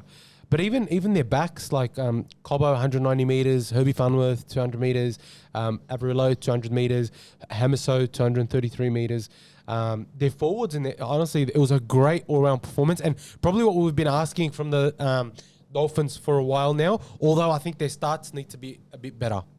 Yeah, that start came back to bite them Yeah. at the end. Because if they came out with that second half intensity, I think they would have won. I don't think they would have been in a position for goal. I don't know if they would have won. I think maybe the Panthers could have gone with them, maybe. But look, credit to them. I think they've done well, and they need, if they can be consistent like that, they can probably make their first final series. But my God, what a player Herbie Farnworth is! What a player! If only he could play Origin, man. Oh, the Roosters already earmarked him, of course, because they have no salary cap constraints over there. All right, next game, Warriors and Titans. The Warriors win 28-20 against the Titans over there in Go Media Stadium with Alofiana Khan Pereira scoring 2 tries. Chanel Harris-Tavita, Watane Zelezniak and Aaron Clark being the other try scorers. Good win by the Warriors. I did think that... I don't think the Titans were as bad. I thought they tried hard. You can see the Warriors are clearly a step above, but I think that 28-20 scoreline is a very accurate representation of that game. Yeah, it was... The Warriors started strong. They were able to defend any sort of errors. They were able to put their foot on the throat of the Titans for, 50 minutes, I'd say, for the first 50 minutes. Their passes were sticking. Their kicks were nice. Their kick chase was intense. They tackled with intensity. They shut down anything that the Titans tried to throw at them. Just nothing worked. They even forced I can't believe players still do double movements. Not sure why they do it. They even forced that out of them. I think it was Curtis Morin. It was either double movement or grounded the short and got up very early on in the game. But that was probably the first opportunity the Titans got in the first 20 minutes. I think the one you're talking about is probably Philip Sami. No, it was Curtis Morin. No, it was on the edge. They broke it down, and he got tackled, and then he pushed himself up to get over the line. Yeah. I think that was a Philip Sami one, maybe. I remember seeing the 8 on the back. I'd have to go back. No, that was the one more in the middle. Center, yeah. No, this one's on the edge. They made a break, and then he got tackled, and then he went down. And anyway, it was a double movement. Trying to force their hand. But I thought the Warriors played really well. Yeah, I did too. I don't know if I agree with you. It's an accurate representation. I thought the Warriors kind of just slid off at the end. Look, maybe they did. Maybe they got because tired. they rested C&K. Look, they may have Barnett came off. They may have slid off, but Elmo, you watching it with me? I think. Yeah. They may have slid off, but me and Elmo noted the Titans' effort. Yeah, They 100%. did not 100%. give up, and you know what? They caused the Warriors to start falling off the edge there. I think they did. I know they lost, but that does a lot for the Titans to bring back the scoreline. And if anything, the Titans ran out of time. Mild Man was watching the game as well, and he was watching it in a separate room. And I saw him about 10 minutes later, or 15 minutes later, and Mild Man goes, "Man, the Titans ran out of time." Yeah. It's not like he reckons, it wasn't from the Warriors' lack of trying that the scoreline got close. No, the Titans just kept picking away. And for me, I want to give a notable shout out to Curtis Morin. Because I asked, Elmo, remember I asked you about him? And Elmo was like, he's a pocket rocket and he's such a powerhouse, and Elmo was obviously gloating that. I thought he was a Queenslander. And asked me why I thought he was a Queenslander. Why? Because he plays the Queenslander style. Do you remember Trevor Gilmeister? Yes. Do you remember who else? Ruben Cotter to an extent, played that bit of, he's a small forward. Hetherington, Yes. he's played for the Dogs back in the days. Those powerhouse, he's just he's tough as teak. And he got a deserved try at the end, bro. Very, very deserved. And look, he ran for more meters than Tino. I'm not saying that he's better than Tino, but just the effort that he puts in. That's what I love. He played so good, man. I'll just want to point something else again. Yeah, he doesn't stop. And you know, I always give this guy a shout out every week. Philip Sami. Yeah. He's not the quickest of players. He's quick, not the quickest. But what I like about Philip Sami is he puts in 100%. Every single Like week. he'll keep chasing, even if the guy's quicker than him. He doesn't. You know how some guys give up. He keeps chasing in the hope somebody from his teammate is coming across, or an error will just happen out of the blue. He hits up hard every game. He tackles hard every game. Curtis Morin is Same like thing, that. yeah. He got given his opportunity to start. Lo and behold. Yeah. And I think he'll keep it. And credit to him. Look, maybe there wasn't the opportunity for him to start at Canterbury. Like obviously they got the caliber of players, or maybe the coach Bro, was he's wrong. better. I reckon he should have started. He should start over. Get rid of Sam Hughes. We should have kept Curtis Morin. Maybe the coach was wrong. But anyway, he went to go seek greener pastures, and he's got his opportunity. He's put Fido Waker and Origin Ford on the bench. You know, and he was notable out there. He was absolutely So was. yeah, I'll just love Elmo him, man. remembers. I turn and ask him like. Is this guy Queen? And Elmo's like, nah, he's a Canterbury junior. Like, all right, his uncle was a Canterbury. I'm like, I'm just asking. Yeah, watch it. Yeah. I just the way he plays. So from actually on that, I want to give a Warriors forward a shout out. I want to give Jackson Ford a shout out. Oh yeah, 80 minutes, go for your life, mate, and then I'll back you up. After. 23 runs, 240 meters in the front row. Form forward of the year, right? That's In my crazy. opinion, he is. That is crazy. Like, Is he leading the Daily M's? Yeah, yeah, he's like, if anyone deserves to be in the Origin discussion, it's Jackson Ford. I don't know if he's an Origin player. I don't know if he'll get selected, but bro, what a performance by Jackson Ford. He has been on fire the whole year. Like, he has been their standout. Unbelievable. Like, Week in, week out as well. It's not like just this 1 week that's standing out. It's every single week he's been up there. Yeah. he's really coming to his own at the I don't know at if the you guys Warriors. jumped on socials, but on Twitter I put out the Dragons preferred. The Dragons let Jackson Ford go because they preferred Blake Laurie over him. I got so many hits on that. Like, even former federal opposition leader of the Labor Party gave it a like and a retweet. Yours truly, Mark Latham. But this is a guy the Dragons let go a few years ago, or more than a few years ago, because they preferred Blake Laurie over him. Was it under Shane? No, it was after Hook, under Hook, I think. It was under Hook, yeah. Yeah, it was either McGregor or Hook, but actually McGregor was giving him a run, but it was under Hook they let him go because they preferred Blake Laurie. Lo and behold, this guy's... You know what? It's not a one-off. He's actually been stellar for the Warriors for the last 3 seasons. No, look, he has been good. He's been he absolutely has been stellar, good. but Yeah. this year he's leading the Daily Yeah. M's. This year he's become like the main actor. Yeah, he's in that become, team. like, he's matured into that player Man, now. it's like he's made James Fisher-Harris just another cog of the forward pack, and Yeah. it feels like he's leading the forward Yeah. pack now. That's what it seems like. Yeah. Playing more minutes, making... Anyway, great performance. Good shout out, man. And look, let me tell you, if anything is becoming clear, I think it's becoming clear that Tanner Boyd and Luke Metcalf can't be in the halves together. Oh, I don't know if they can't be together. I think Chanel had a Metcalf decent- needs a bit more time, if that makes sense. Keeps getting interrupted with like, injuries. yeah, but the thing is, what's his name? Metcalf was out the whole year, right? He Right. didn't do an off season. He didn't do anything. Didn't run any reps with Tanner Boyd, and then he was thrown into first grade. I'm with you, but I just feel like it's a psychological thing. Tanner Boyd just seems to be playing better with Chanel Harris-Tavita out there. Because even Chanel Harris-Tavita, I don't rate him that highly, but I think he's... Yeah, he knows when not to get in the way. he's a perfect foil for Tanner Boyd, and that's why I think Luke Metcalf... I think Luke Metcalf could learn that. He's not like he's a world class. But what if he comes in and the Warriors lose 3 or 4 in a row? I think he needs to come to New South Wales Cup. If you ask I me. agree. Yeah. I agree. But what if like Just to get his he confidence gets back. and even like So what do? Do you release one of them? it's tough to look. I'm happy I don't have to make that decision. But what are you suggesting? Does somebody have to go? No, I think Luke Elmo? Metcalf will stay there. I think you can Has to accommodate stay both. What do you think? All right, say it's always they keep being detrimental against each other. Say just keep continuing. You got to let one of them go eventually. Yeah, eventually, but I don't think he if give one of them credit. asks for early release, then I guess the coach won't get in the way, Tanner Boyd's not re-signed.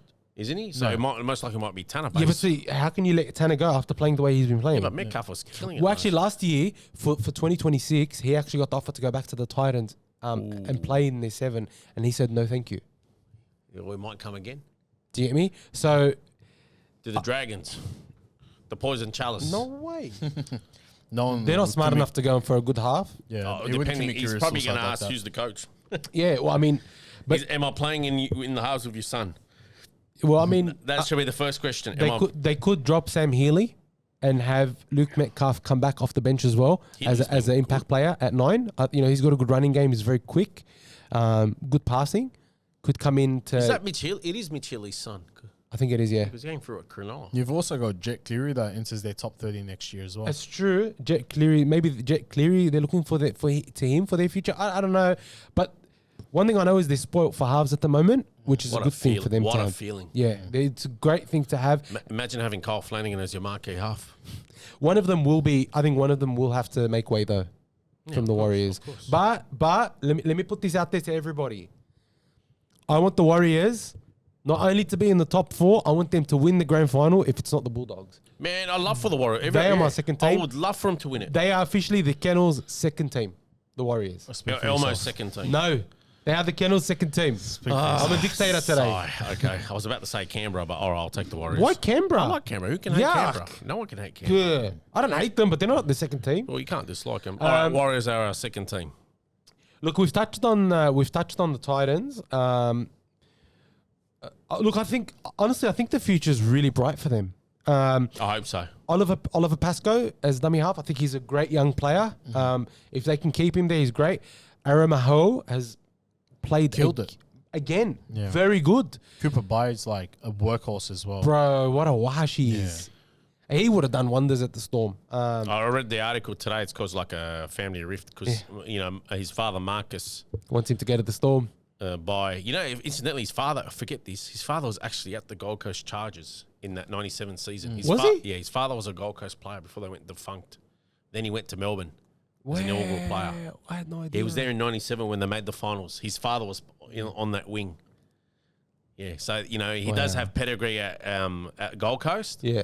But yeah, it caused a family rift. But I think his father should get over it. Yeah, I Like, agree. Like your son chose to stay there, just respect it, unless money was involved. I actually But want to buy anyways, that jersey. I think I'm going to buy What that a Chargers sexy jersey. jersey, eh? I think I'm going to buy it, bro. I have to. And there was the Gold Coast Giants jersey. It was black and white stripes as well. I hope they come out with another next one. Or the Seagulls. Yeah, that was black and tweed white heads. stripes Yeah, like that. yeah. That's when Wally was playing. They had some ugly jerseys. Those were the Giants, but the Seagulls was black and white across. And the state Queensland Cup team wears it. Yeah, so I think the future's bright for the Titans. It's going to take them time to figure out who they want to be as a team. But like honestly, as a Titans fan, you sort of got like, given that Josh Hannay's a new coach, I think they've got a good. I hope it works out for them. I think it's going to take a few years, but they're on the right track. And I thought even though they lost, overall wasn't a horrible performance. And they've got the bye next week, and then after that they've got the Raiders up there at home. So it could be a good match. Yep. All right, next game was the Rabbitohs against the Dragons. The Rabbitohs came away with the win 30-12. Latrell Mitchell scored 5 tries, with Matthew Duffy also coming back to the NRL, 4 palming tries. off Kyle Flannagan and scoring a try of his own. Hey, can I ask? But I'm going to give it to Dibbo. Before we start, where did you find that quote that I made that was made into a meme? I don't actually remember which page I saw. Who I just sent it to you? No, I just saw it This on. guy, you know what happened? So I just made a tweet in jest, such a Shane Flannagan thing, of what we've seen the last few years.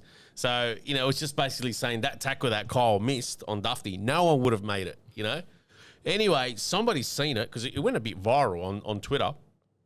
Somebody's seen it and made it into a meme on. But the thing is, I think this guy believed it. Did you? You weren't the only one. Other people screenshotted my tweet and said, some of the boys I know, and said, bro, as if Shane said this. I'm like, dude, I tweeted that during the game. They actually believed it. They would have said something like that. Elmo actually believed that he said something like that. Did you? Well, someone put it up there as a quote. So what was I supposed to do? Am I supposed to It was investigate? my quote. I go, man, Am I that supposed to was... investigate everything? I go, man, that is a lie. I go, I'm the one that actually tweeted that, and it was during the game, and I'll even show you. Okay, but why are you deflecting from the fact that you guys have won? You've lost 7? 11 in a row. 11 in a row, 11. and Latrell Mitchell scored 4 tries. Yep. You can probably put him down to all of the tries. Well, the other Alex Johnson one's down to him as well. So really, he scored 5. True, but that one by Matthew Duffy, like he had to. That was vintage Duffy. I was, what's crazy? During the week, I was watching highlights of Duffy when he was at St. George. and he scored 2 like that against Cronulla back in the days. Exactly like that. I remember those ones as well. You know, it was down at Wollongong. You know, it was, yeah. Anyways, what do we make of it? Man, at one stage they got in front. I thought, oh, we might be on here. We might be on. You know, Souths don't look like they're coming to play. In all honesty, Souths weren't great. No, they weren't. Yeah, but really they still scored 30. Latrell scored 4 of their tries. It was turnstile defence on that right side from Valentine Holmes, Dan Atkinson, and David Farley. Like, I know, and he's the main culprit, Val Holmes, 13 missed tackles, but Farley and Atkinson were also very pedestrian in defence out there. There was one of them, I remember, Latrell took it, he steamrolled Atkinson, left him in his wake, you know, tumbling and scored. I mean, like, really? And then the other 2 guys or 3 guys did nothing. Another one, he took it from dummy half and just ran straight ahead 10 or 15 metres. And it seems like Farley and Holmes were planning on defensive line. Like, did he know how to rush up? They waited on their try line. What did he expect? The guy scored it with ease. Like, it was effortless. Like, you know, they weren't great. He was another chance to beat Souths. They didn't have a great game at all. They even went down to 12 men at one stage. And instead of scoring tries on them and going like 2 to 3 tries ahead, they went down by a try at half time. They actually conceded 10 points. It was nuts, man. They didn't even look like scoring with a man up. It was atrocious. Absolutely atrocious. Like, there was some shining lights in there, but... On the tackles, Kyle Flannagan Jr. made 41 tackles and only missed 1. But can I just... Yeah, well, the one that scored the try. Yeah. But can I just point out something? And it really ticks me off. Every week, somebody wants to come and point out his defensive efforts. Is he there for defense, or is he there to steer the team I'm with you. attack? No, I'm with you. Like, because he offers nothing in attack. He's at got all. the expo. And nothing. I guarantee you, Cade Red would probably come into grade, won't probably defend as good as him yet, right? He will miss a few more tackles, and the scoreline might not be much different. But I'll point out something. They'll definitely score a lot more points. He is a creative half. I've been watching him in the reserves. He's got it all. Chip, running game, kicking game. Let me back you up with something, right? You know who he's a lot like? Walker from the Roosters. Yeah. Plays a very similar style. So, get this, yeah? Lay the boot in, Elmo.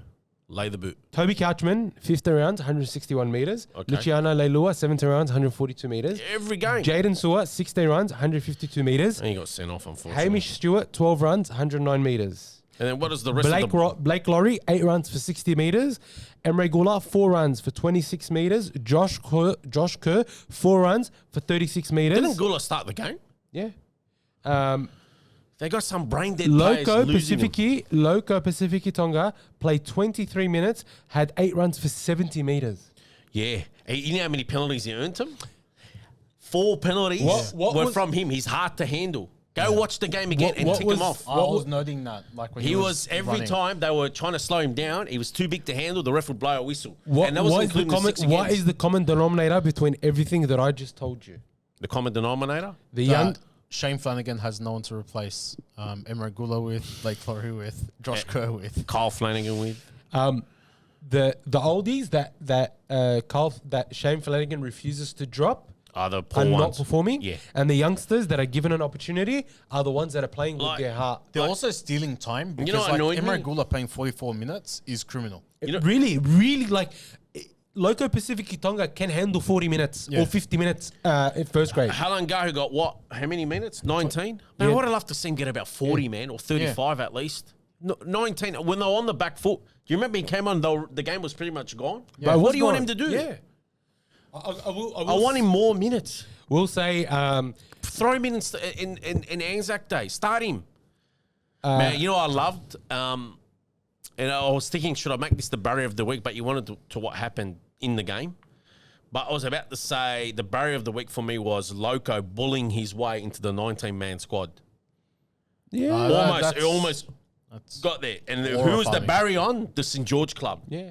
You know, the fact that he had to go public. That's the embarrassment of the week. And the fact that he comes in, what did he get? 23 minutes and he did that? Yeah. I thought he got something like 40. No, I'm telling you. Because he was terrific He was out very there. good. He was excellent. And that's all he got, 23 He's a minutes. big boy, man. That is insane. He's a wahash. and he Why goes isn't he hunting getting for the 40? ball. Yeah. He goes hunting for the ball to take his runs.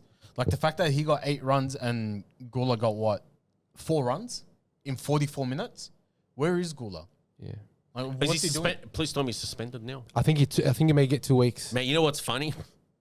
I got a mate, and he's probably seen him. He's a Cronulla fan. I went to uni with him. I guess everyone's got their differing opinions in that, but his name's Dan Nichols. Right, he goes by Southo Dan. No, actually, it wasn't him. It was Paulie, the South supporter. But Paulie goes, man, he goes, we get crapper when we get injuries at South because, their defence started looking depleted. He goes, Dragons must be the only team that gets stronger when they get injuries. That's such a good point. I'm still laughing about it. I remember screenshotting it. And it was Paulie, the South supporter.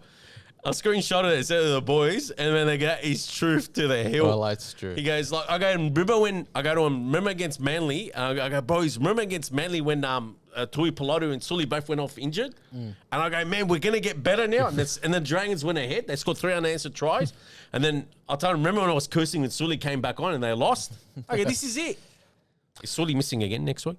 I'm not sure. No, Holmes needs to go missing next week. He seems to get knocked out every 5 minutes of those Anzac games. It was a bit unfortunate that little copped an injury during the warm up. Was that hamstring or something? Yeah, hamstring. What's he out for a month now? I think he's out. The 4 Dragons to are 6 having weeks. one of those 4 to 6 atrocious weeks. seasons. I will say though, Damien Cook played well. I thought Damien Cook was one of your better players. He was the reason we went ahead. Yeah. The try, and then he set up Hamish Stewart. So I thought that was great from Hamish Damien Stewart Cook. to have the noose to get up there in the awareness, just shows that he's one for the future. I can't wait for Dylan Egan Me to come too, back. bro. Can't wait for Ryan Catchman to come back. But honestly, if Dylan Egan and Ryan Catchman come back, Josh Kerr, Blake Laurie, Emre Gula should never see the light of day in a Dragons and jersey. this Muppet knew how to play Halangaho and Pacifici Tonga long minutes. Not long, 40 minutes. We might have retained Sua. Yes. Yes. Obviously, we got Keon coming next year, and Keon came out on record and said, no, I am arriving next year. But then on top of that, like we lost Finau Latu to you guys, right? Finau Latu was part of that famed St. George SG ball. Not Illawarra, St. George SG ball forward pack. We could have... Like, everyone was saying earlier this year or last year, the Dragons got the best young forward pack coming through. All of a sudden, they've lost Latu. They're losing Sua. He's not exactly young. He's 28, I think. 27. But he's coming into his prime as a forward, exactly. Though. And then we're about to lose Loco. Yeah. We lost Latu. I was gutted. And then lose Loco. I mean, you're ripping out our famed young forward pack to complement the Couchmans, Egan, and Stewart.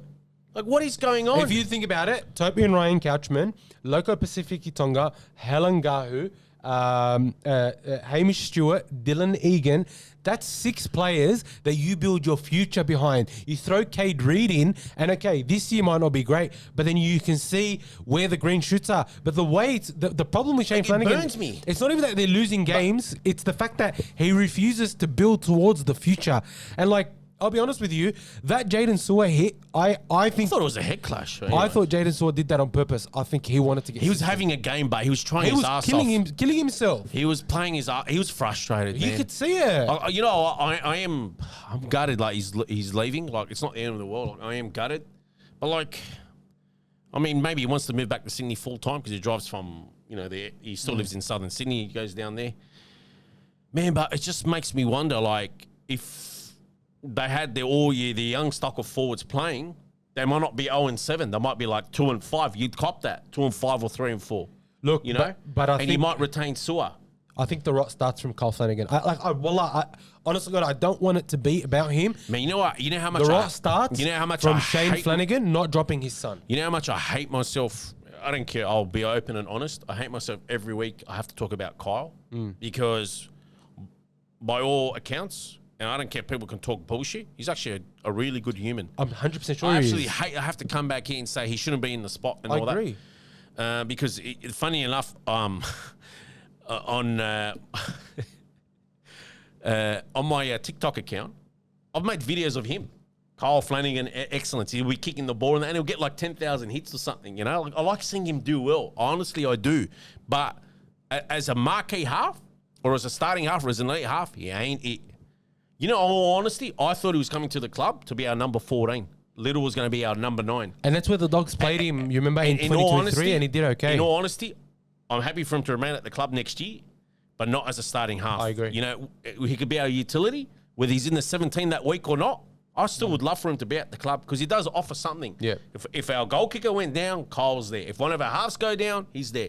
If our hooker needs backup, Cole's there. I actually still want him at the club. I do. I think he can make a good hooker. You know, I really do. And you know what? Like, Shane has really, really annoyed me. I think he can take the club forward, but honestly, his selection policies have been atrocious.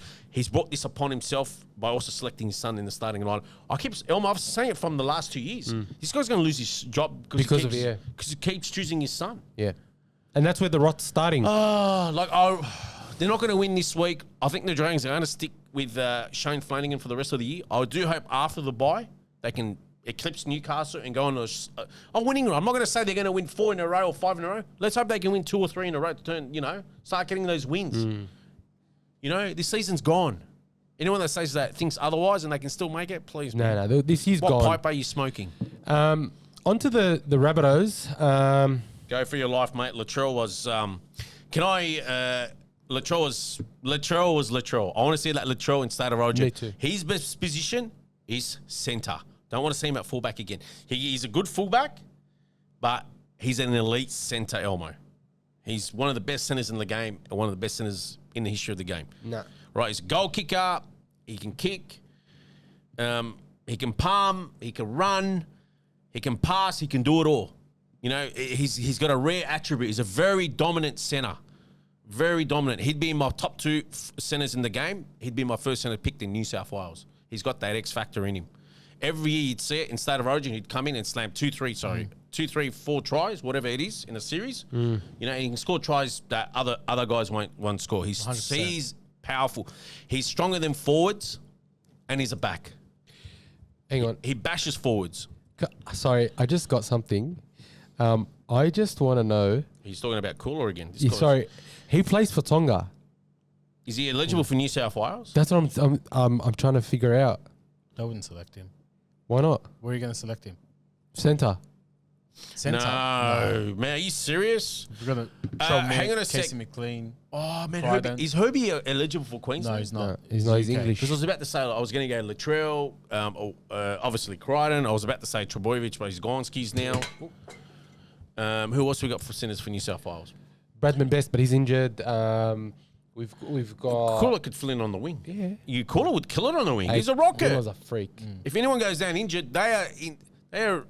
You know, Sorry, anyway. You just ruined it for me now. Why? Because I just thought about Adam Fanua Black and Haas in the front row. Now Haas is touch and go for State of Origin. Jackson Ford. Keon Kolomatangi. Honestly, I'll take... oh, yeah, there you go. Alakawatu. Olakawatu. No, he's not in the middle. He's on the edge. What about James Fisher-Harris? No. No, but he was born in New Zealand and played he played his junior footy in New Zealand. Moses Leota, New South Wales. No. Yeah, New South Wales. He was eligible. He turned it down. He turned it down. But he might be eligible. Now. Yeah. No, he's not. He's 4 months. He missed the cutoff. Yeah, he missed the cutoff by 4 months. That's why they're saying is there a special dispensation there. Yeah, they should be. I think Queensland got to choose Greg Inglis and Sam Thaiday all those years ago. Yeah, that's right. And Israel Folau. Don't you know that Kempsey is in Queensland? He's Minto's in Queensland as well. Israel Folau. Hang on a sec. Auburn's in Queensland. Sam Thaiday. Yeah. Michael Crocker, Auburn in Queensland. Stupid. All right. So I don't think the Rabbitohs were that great, to be honest. They had some bright spots. They did. Yeah. Latrell played well. Matt Duffy. Matt Duffy, 333 metres. Was Crazy. Apparently that was the most all year. Is that true? It is, Yeah. definitely most of the year. Wow. I thought it was crazy. I loved seeing Brandon Smith play in the forwards. Yeah. He was good, eh? He's very good. That's his best role. I don't think his best role is not. What about when Cody, 137-year-old Cody Walker chasing down David Farley on the wing? I know Farley done his hamstring, but the fact that Cody kept chasing because the Dragons could have come back into the game. Yeah. I don't think Cody Walker was crash hard, to be honest. No, but just that chase. Yeah, it was a good chase. The commitment. Jamie Humphries, I mean, apparently that South might not be able to sign him. That's an option if he's willing to go to the poison chalice of the Dragons. They'd be silly not to try. I don't think he's the type of 7 that the Dragons need, though. Yeah. I have him in the team though. Tallis Duncan had a good game as well. Tallis Duncan, like he's New South Wales He's winner. New South Wales winner. Cam Murray. Bro, he's an automatic pick. strong. He got he's up an from that automatic. hit. Yeah, he's Just an got up automatic from pick it. for me. He Yes. has to be an automatic selection. Keon, or you guys talked about Keon. I just don't feel like the Rabbitohs. I don't think Keon's hit his strap yet. Nah, he's playing a bit injured as well. He's playing Is he? busted. Yeah. But the Bloody Rabbitohs Souths. haven't hit their straps yet. Nowhere near. That's They're what I very said. clunky. They weren't good, and they scored Yeah. 30. Just shows how atrocious the Dragons are. I think that game. I think that any other team that the center that performed like that would probably get dropped. Valentine Holmes. I think he's going to end up on the wing. But who'd you play in the centers? That was- I have no idea. You could have no one there, and it would be a better option. Honestly, that was pathetic by Valentine Holmes, but that's what Latrell Mitchell can do to you. He can intimidate you so much, and that's what he did. Man. That's what Latrell did to the Queensland team a couple of years ago. Rest in peace, Dragons. But some of those efforts wasn't even intimidation. Like, he literally laid out the red Yeah. carpet for Yeah, he did. Trollman to He get did. through. Rest in peace next week, the Dragons. I really feel sorry for Daniel Atkinson.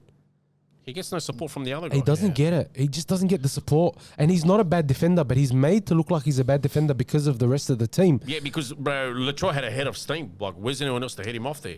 Bloody hell. Yeah, I think the Rabbitohs are a long way from hitting their straps. They do have a few injuries, so I think they will be better. And I'm gonna give a hot take here. I think that Ashton Ward is a better half than Jamie Humphries. I thought you were going to say Kyle Flannagan. I was like, bloody oath, mate. Ashton Ward is a better half than So Jamie is Humphries. Jonah Glover. Yeah, it's a good point actually. Somehow Jonah we Glover's lost both pretty of them, good. you know that? You know they were both at the Dragons. Ashton Ward is at the Of Dragons. course he was. He was an under-20s captain. Wow. You can make 3 teams of how many players the Dragons have lost in the last 5 years. 3 teams. You know, Adam Fanua-Blake was our captain in the 20s at one stage. Yeah, that's right. But Adam Fanua-Blake Yeah. wanted to leave because they were a bit strict with No, him. he didn't want to leave. He did something. Yeah, he did something, so he wanted to leave. They got rid of him. That's why. All right. Next game, the Broncos defeat the West Tigers 21-20 at Campbelltown Sports Stadium. Oh, we I've got got the there. Zaatar. Man, I've got the Why am Zaatar I syndrome. copying straight? Man, honestly, I don't care. I know it's a 1-point win to the Broncos, but we were talking about it earlier in the context Season of defining. in the context of one team on a winning run, the other team already depleted and having key injuries to rep players throughout the game. They've all played rep, those players. Man, it feels like the Tigers lost by 30 at home. Honestly. The Broncos. Just remind me of the lost baby Broncos. Every stat line. They lost every single stat line Except in for the this game. scoreboard. Except for the score. That's the only one that matters, right? Do we? Oh. Yep. As I said before, my respect grew for the Broncos a lot. They won that on the back of their defense, not on their attack. On the back of Xavier Willison's like crazy runs as well. Bro. He went beast mode. He had to. He had no forwards. Yeah, it's true. Wallah, it's true. He did what Payne Haas does normally when he's down on Yeah. troops. He did a Payne. And it's good to see that. That's like, if I was a Broncos fan, which I'm not, and I never will be. The only thing the Broncos won in the stat line was the kick meters. Their kicks got him out of trouble. Adam Reynolds had a game of the year for himself. That try that he set up for Dean Marinar. Yeah. That's an experienced 7. Man, that is Just insane. They won. noticing that the wingers are in the line and you got a speed star on the side, kick from like what we used to do for Adakar. That's what I was reminiscing on the when watching Tigers, this. the Tigers error-riddled Yeah. performance. Yeah, so that was only in the last 10 minutes. I But let's lost just. I just want to talk about the Broncos for a little bit. So they lost Jesse Arthurs. They didn't use the interchanges. Who else did they lose? They lost Payne Haas 36 minutes in. They lost Payne Haas. They lost Jesse Arthurs. Katoni Staggs was limping a few times and decided to keep playing because the doctor told him your ligament's not going to get any worse. So he continued to play, and that was in the first half as But well. he knew he was going to miss. What a soldier. You had Ezra Mam copping cramps in the last 15 minutes. Far Which out. I get because they were defending the whole time. You had, who was it? You had a debutant. What was his name? Bukowski Bukowski coming on for the first time. And his first touch was an error, unfortunately. and Hayes Perrin playing for the Hayes first Perrin? time in 3 years. 3 years. Yeah. He did such a Hayes Perrin thing. Like, congrats for making the back into the first grade squad. But high ball came to him and he just watched it bounce. Yeah. I did a Montoya. No, he did a Hayes Perrin. No, Hayes Perrin That's used what to do that Montoya in does. He just 2023. watches the ball bounce. Montoya. But the Broncos, from the start, were on the back foot. Like they were buried in their half. They saw no possession for the good first 20 minutes. They couldn't get out of their half. Payne Haas, on that Payne Haas tackle, that was a Royce Hunt tackle, right? Yeah. And I'm not sure why we penalized It's like, and I'll come back to glaze the Broncos because they deserve it. But Did he get reported? What happened? no, there? so no report, Still no now. sin bin, no penalty, Till now. and two players were holding up Payne Haas, which is legit. And Royce Hunt is hanging out below the knee. He's stretching for the other leg to grab him to push Payne Haas down. He ends up grabbing it, and his weight falls on his knee. Oh. Yeah, I which, saw that. Like, we've got the hip drop, which is a sin bin or a penalty, or at least goes to match review committee. But this didn't even make it there, and this tackle objectively is just as dangerous. And I'm not sure, like, I'm maybe overreading into it because I'm a New South Wales fan and I don't want Payne Haas going down in such a tackle. He was already held up, like he was standing. It wasn't necessary. Yeah, there was no need to grab the other leg. Okay, you're trying to. But it was the thing is, I don't think. Look, I'm not. I know you're not saying. I know you're not saying it was malicious. No, 100%. It wasn't malicious. But just dangerous it was position. very innocuous. So that's the problem. Like those ones that like they get passed up because they're like, well, he's trying to get him down to the ground. That's the whole aim of tackling someone like Payne Haas. So Yeah. I get what you're saying, but I also sort of get why you can't really. Like, because it wasn't intentional. Do you know what I mean? If he was standing there and he didn't really have contact and he came and put some contact behind the knees, he would have got penalised for it.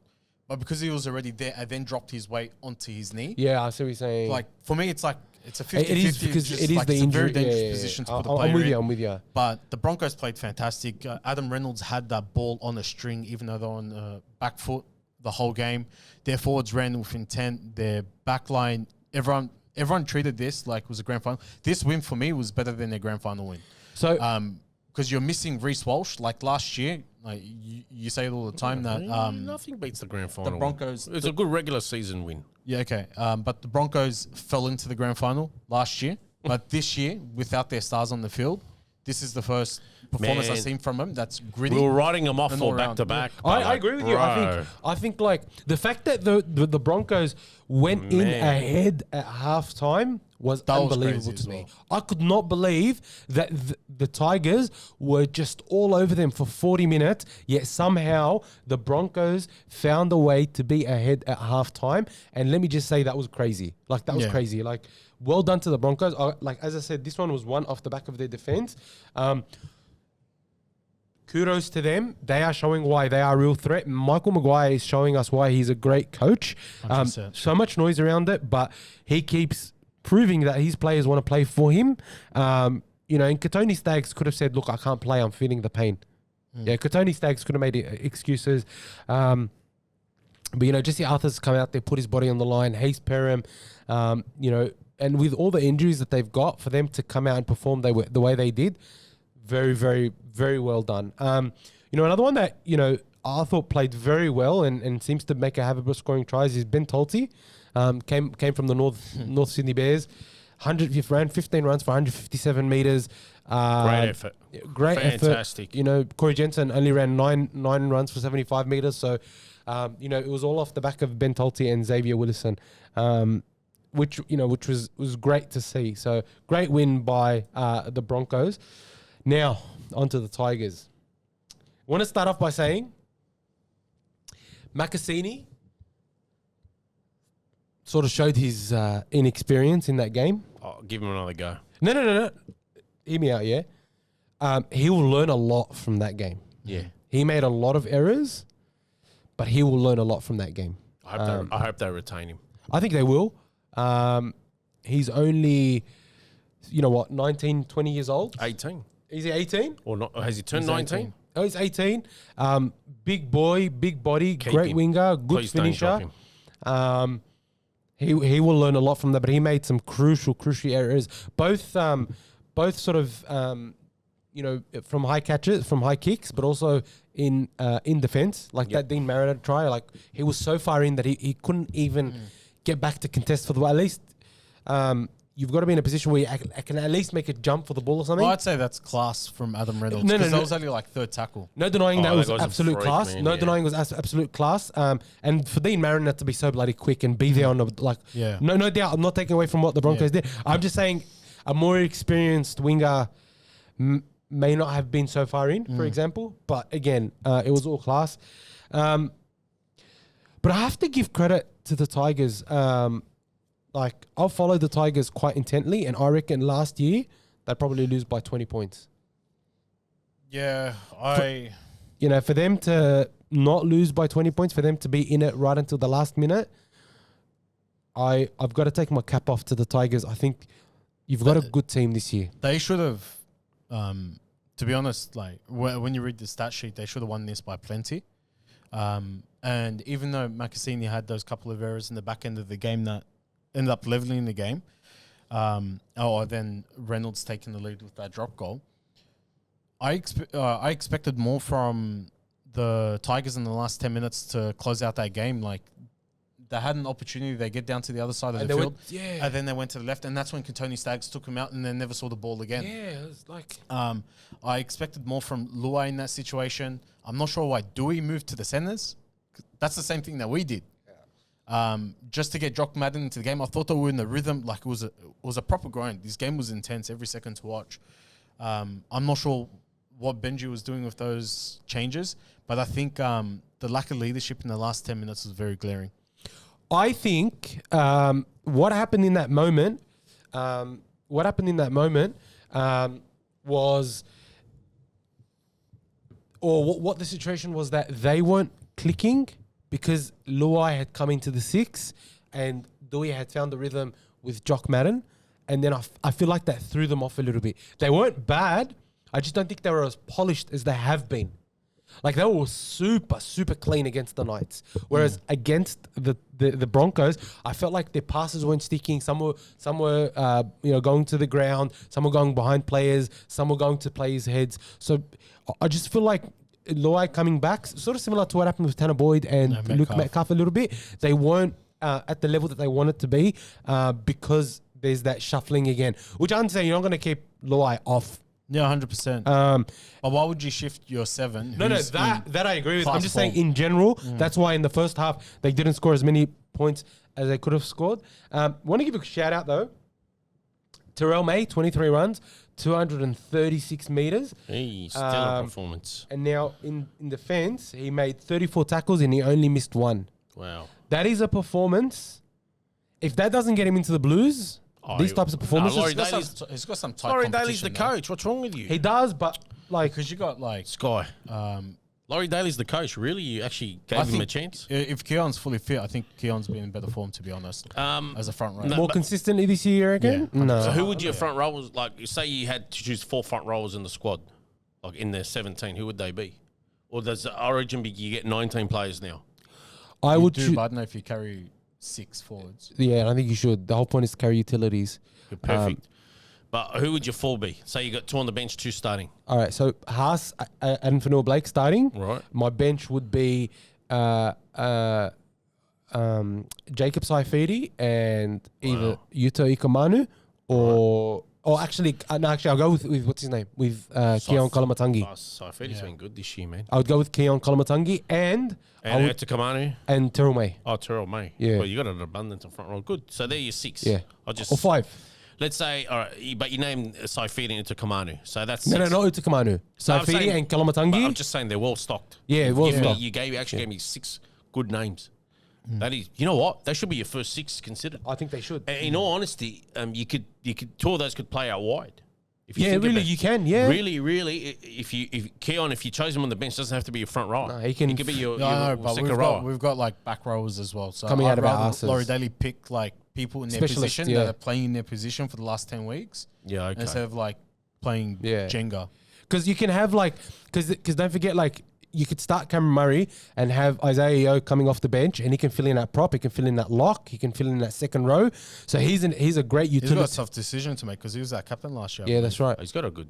Oh, bro, if he starts Isaiah Yeo and brings Cameron Murray for that, I'm happy with that too, If you tell bro. me Isaiah Yeo, Cam Murray, let's say Ola Kawatu, man, there's got to be no room for Hudson Young in that team. No, or like, how can you not choose Preston? Like, do you know what I mean? He's been in such good form for 3 years. He's got an abundance of. Kai Pearce, Paul's English. Yeah. Every time you get someone that's like, wow, Yeah. he's ineligible. I thought Taylor May had a great game on return. Yep. Definitely Solid showed the attacker. attack. Look, again, that got sort of threw them off a little bit, having him flair. come back and some of those changes. Look, I would, as a Tigers fan, you're disappointed that you lost, and you got to start holding your team. I saw some of them bashing Nah. bashing the Tigers like really aggressively. I was like, man, you guys lost by 1 point. Yeah, you should have won the game. Yeah, there was But I opportunities. feel you like they missed. lost by 30. Nah, I disagree. Man, I'm telling you, they're playing a depleted Brisbane side that lost 3 players No, throughout the game. I still think that They were down to one bench. I think in context. Hello? One Bro, bench. I know, but in context, the Tigers would have lost this game last year by 20. So to be at this juncture in the season and be this good, right? So really, you're telling me they need to play against a handicap side to get close? No. 'Cause that's what it sounds like. Did they play that against the handicap Bloody side oath they did. last week? No, I'm saying now against Brisbane. No, I get it, but we just said that Brisbane defended like they wanted to win. They were handicapped as well. Point is, I wouldn't be disappointed if I was the Tigers. I think that was a great performance. I wouldn't be happy at all. I think that was a great performance, given that there was a lot of shuffles that had to happen in the team. Like, they'll be better for it. They'll learn from it. But you know what? It's a much better performance than they would have showed last year. I don't think they played like this at all last year. Of course not, but they're not with the elite. They played a handicap side and still lost. That was a great performance by the Broncos. I tip my cap to them because I am very, very critical of them. But that was a performance for them and their fans to be proud of. 100%. Of course. All right, Agree with that. last game we're reviewing for the episode. And look, if you have made it this far, give us a thumbs up, subscribe, do all the good stuff. What were they doing for 50 minutes? So the Knights went down to the Roosters 38-24 at Allianz Stadium. Yep. The Knights did lead 24-12 at halftime. They were playing out of their skin, and then the Roosters ran away with it in the second half. They That pissed scored me off. 5 unanswered tries in the Pissed second me half. off. They didn't come out of the sheds. Man, Fletcher Hunt shat all over Mark Nawaqanitawase in attack and in defence, and then he got the Roosters get those last 2 tries for Mark Nawaqanitawase and start glazing him and all that. Like, bro, really? Roosters, Knights were unsighted for 50 minutes. That pissed me off. They should have run away with this game and come out and give that garbage in the second half. They're just going to get the ball. Can I just say, all right, because we'll start with the winning team. We'll start with the Roosters. Can I be really honest with you guys? Yep. I didn't think that was a good performance by the Roosters anyway. No, fuck no. They should have got blown away. That wasn't a good performance Newcastle by gave the it to them. Roosters. Newcastle should have ran away and won by 4 tries. Look, I can't keep saying that the opposition gave it to them because against the Sharks we said that, but then against the Knights they played really good in the second half. Like they came out wanting to win, I don't know what but the they're Knights- only playing. They're only playing single halves. They're not playing. They got blown away in that first half. They should have been down by 3 tries even. Yeah, and so like Fletcher Hunt scored a hat trick in the first half. When guy should have had 5 tries. It was a great performance. So Let themselves down in that second great half. win by the Very Roosters. Great win by the Roosters, but the Knights did poo-pee themselves quite badly, which I think they forced them into it though.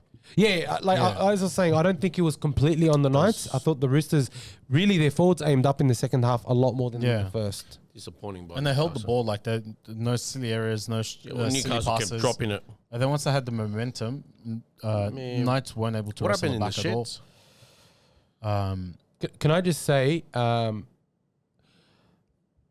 so Francis Manuleilua, I thought had a great game for the Knights, but it was their bench that let them down this week. You could see that when Jacob Saifidi and Trey Mooney came off, their go forward literally did not exist anymore, and the Roosters forwards absolutely had their way with them. We've been very critical of Nat Butcher, but I thought he played very good in the second half. Celeste Feketi was great off the bench. Siwa Wong, I thought this is one of his better games in the last 12 months. He was really good.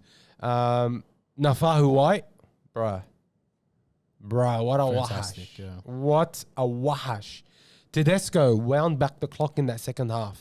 Yeah, they killed them. So, I mean, I don't know. It is disappointing for the Knights because I think the Knights have let themselves down quite badly. Oh, that was That was poor in the poor and second half. very poor. After what you did that in the first half, you come and do that. Ridiculous. And like, they should be very disappointed with that loss because that was theirs to absolutely run away with. That was theirs to run away with. And the fact that they were so poor and so ill-disciplined in that second half, like Tigers fans, okay, you shouldn't be disappointed with that loss, but the Knights fans, you should definitely be disappointed with this loss. Start off that strong. You had Fletcher Hunt flying 3. You had what? Was it? No, just 3 the paranoia. tries. You had a couple try saves, and we all know try saves are just as good as a try Absolutely, scored, right? absolutely. So I'm pretty sure he saved 2 tries in that first half. He scored 3 himself. And the whole team was running hard. Trey Mooney, like the softest try I've ever seen scored in my life. He just strolled straight through. He steamed onto it, but man. Dom Young that was started off nice. really strong. Dan Gagai, Greg Maju. Like the whole team was playing together as Oh, a they were unit. pumping, yeah. And they were going straight down the middle. And then like everything just looked nice, right? Like Roosters have been having good second halves to their credit. It was creamy. It was creamy. Oh, we didn't say that about Buller. You know what? I'll put that in the show notes. Buller, creamy.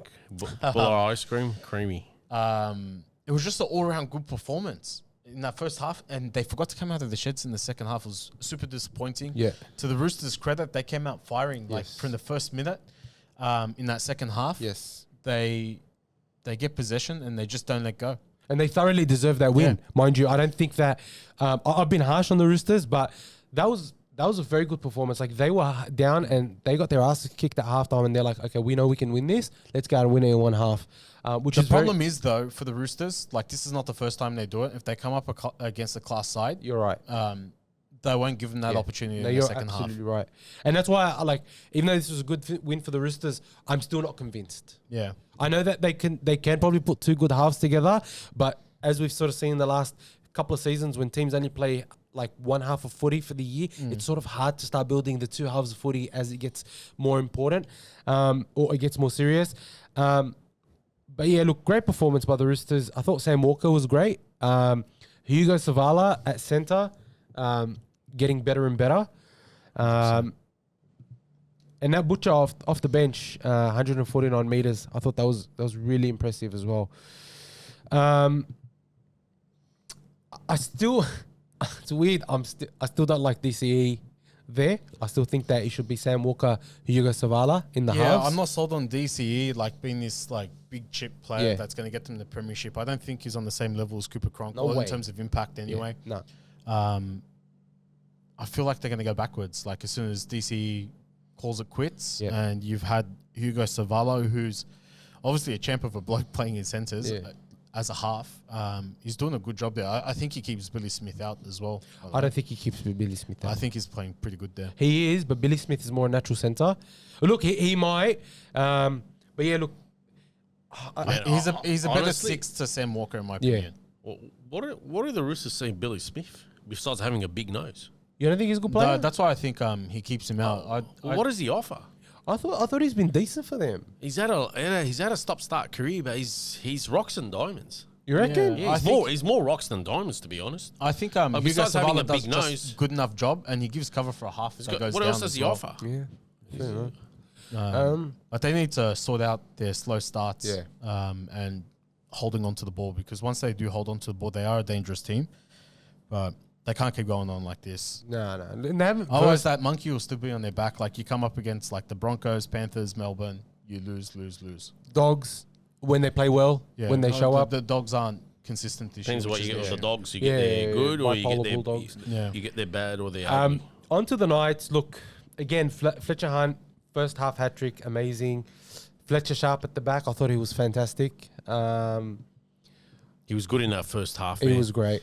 Man, it's just detrimental. Like they were all really good in that first half, and then they were just made. Some players were made to look like they didn't have a good game because of that second half.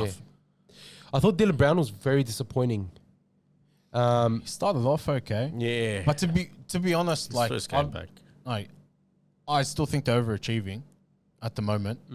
Like it's a poor performance. Like me saying that is just a cop out. Like they shouldn't have come out in the second half like they're leading by 12 and then dropping 5 tries. Yeah. Yeah, 30 points in the second half is just Unacceptable, yeah. Like at any level. But they've got like a tough run ahead. Like they've got the Panthers coming up. They've got the Rabbitohs. Like this is a win that they should have had, could have had. They would have kept them in touch with the 8. But they've got 2 tough games, and then they've got a free win against the Dragons. Yeah, that might be the Dragons' first win of the year. It's their best chance, I reckon. Where's the game at? Newcastle. Yeah. No, it's at Wollongong. Yeah. Wow. So Ponga the back. Knights would have loved this. Like I think their record now is 3-5 4 or is it 4 and 3? I'm not sure. I Can't think remember it's off the top of 3 my and head. 4. I think it's 3 I and think 4. it's 3 and 4. Like if they got to Magic Round, like maybe 4 and 5 or 5 and 6, Yeah, they whatever got it 4 is. wins, 3 losses. I think, me personally, I'm just being a hater at the moment, but I always thought like, Oh, 4 this wins, is 3 an losses. overachievement. Okay, that's good. Look, I At the moment. actually don't think. Don't forget, they haven't had Kalen Ponga for a while. Yeah, This is yeah. Dylan Brown's That's first why I game think back. they're overachieving. Bradman Best's still injured. I think they have a couple of forwards still yet to return. So, don't forget Dylan Lucas is out. So they've got a few players out to come back, and I think they'll be so much better when they come back. I think at the moment, with right now, you might be right, they're overachieving, but once they get their full complement back, I think they'll be a very, very good team, and I do have them in my 8, to be honest, No, I don't. in place of the Raiders. But they have improved light years Yeah, of 100%. last year. They've improved a lot. So a much better spot. If I'm a Knights fan, I'm not too worried. I think you win enough games. Yeah. But you do need your troops back to close out these games. So disappointing loss. Hopefully they have a good showing up against the Panthers next week. I think that'll be a cracking game. That'll be a good game.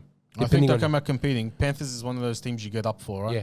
But just depends on who they get back and things like that. I think Yeah. they definitely, in that second half, missed someone like Dylan Lucas, who could also play State of Origin if he's not injured. Yeah. And then Bradman Best. I thought Bradman Best could have done a much... But see, they had Fletcher Hunt and Dane Gagai, who themselves weren't bad today. So, Yeah. in any case, I think we've come to that. Any final thoughts on the round, gentlemen? Man, again, it's like a Bermuda Triangle. It's still all a mystery. Yeah. Every week we think it's the season's gonna, the sides are falling into what we thought they are. It just takes another U-turn. Yeah. Like you saw it last week, Dogs thumped Penrith and got thumped this week against Para that lost by 50. Don't remind me, bro. I forgot. Like Dolphins went and lost by Manly a few weeks ago. Winless Manly, I think, by 50 plus. And then And then almost yeah. upstaged to Penrith. Like, it's all happening. It is all happening. I think we won't get a feel until the Origin period. I reckon, after. Yeah, I even. reckon to after, yeah. Probably around 18, 20. Yeah. But by then, teams that aren't winning enough games now will be out of touch. Yeah, It's going to be a people will Bermuda think- Triangle. I think you'll know who the top 8 is by you already know round about- 16, 18. I reckon we'll know. There's already 3-4 teams that we already know. Won't make it. Yeah, already. Yeah, I know, for sure. Already. But it's going to be there's massive. a lot lockdown. of teams there. Not the Dragons. Don't lose our hope. No, it's not that. There's teams sitting in the 8, I think are going to start sliding. Like, slide, Who, like the Tigers? Oh, it's looking like that, especially if they lose this week. No. I just Newcastle look like they were By Newcastle 1 point. sliding. By 1 point, he's ridden them off. Newcastle sliding. Man, they lost to a depleted side. They went and lost 3 I- players yeah, again. that's what They I lost mean, to a handicapped side. Imagine they had the full complement. They'd lose by 30. All right. Zaatar, any last thoughts? No, just an interesting season. It is. Oh, Yeah, it's mad I'm not season. complaining. Nah, it's been Not some of the complaining. games have been quite poor. I think some games have been very down on quality, but other games have been really And I've loved the entertaining. drama Yeah, already, yeah, and I've loved the yeah. memes about the Dragons and the laughs every week, and I actually enjoyed it. Hopefully, a new coach next Can I week. make a nice video for us next week? Couple of videos. All right. With that, we have come to the end of the episode. If you did enjoy it, if you have made it all the way, please be sure to like and subscribe. Thank you so much. And we'll definitely catch you in the next one. Take care and we'll see you next time. Bye-bye.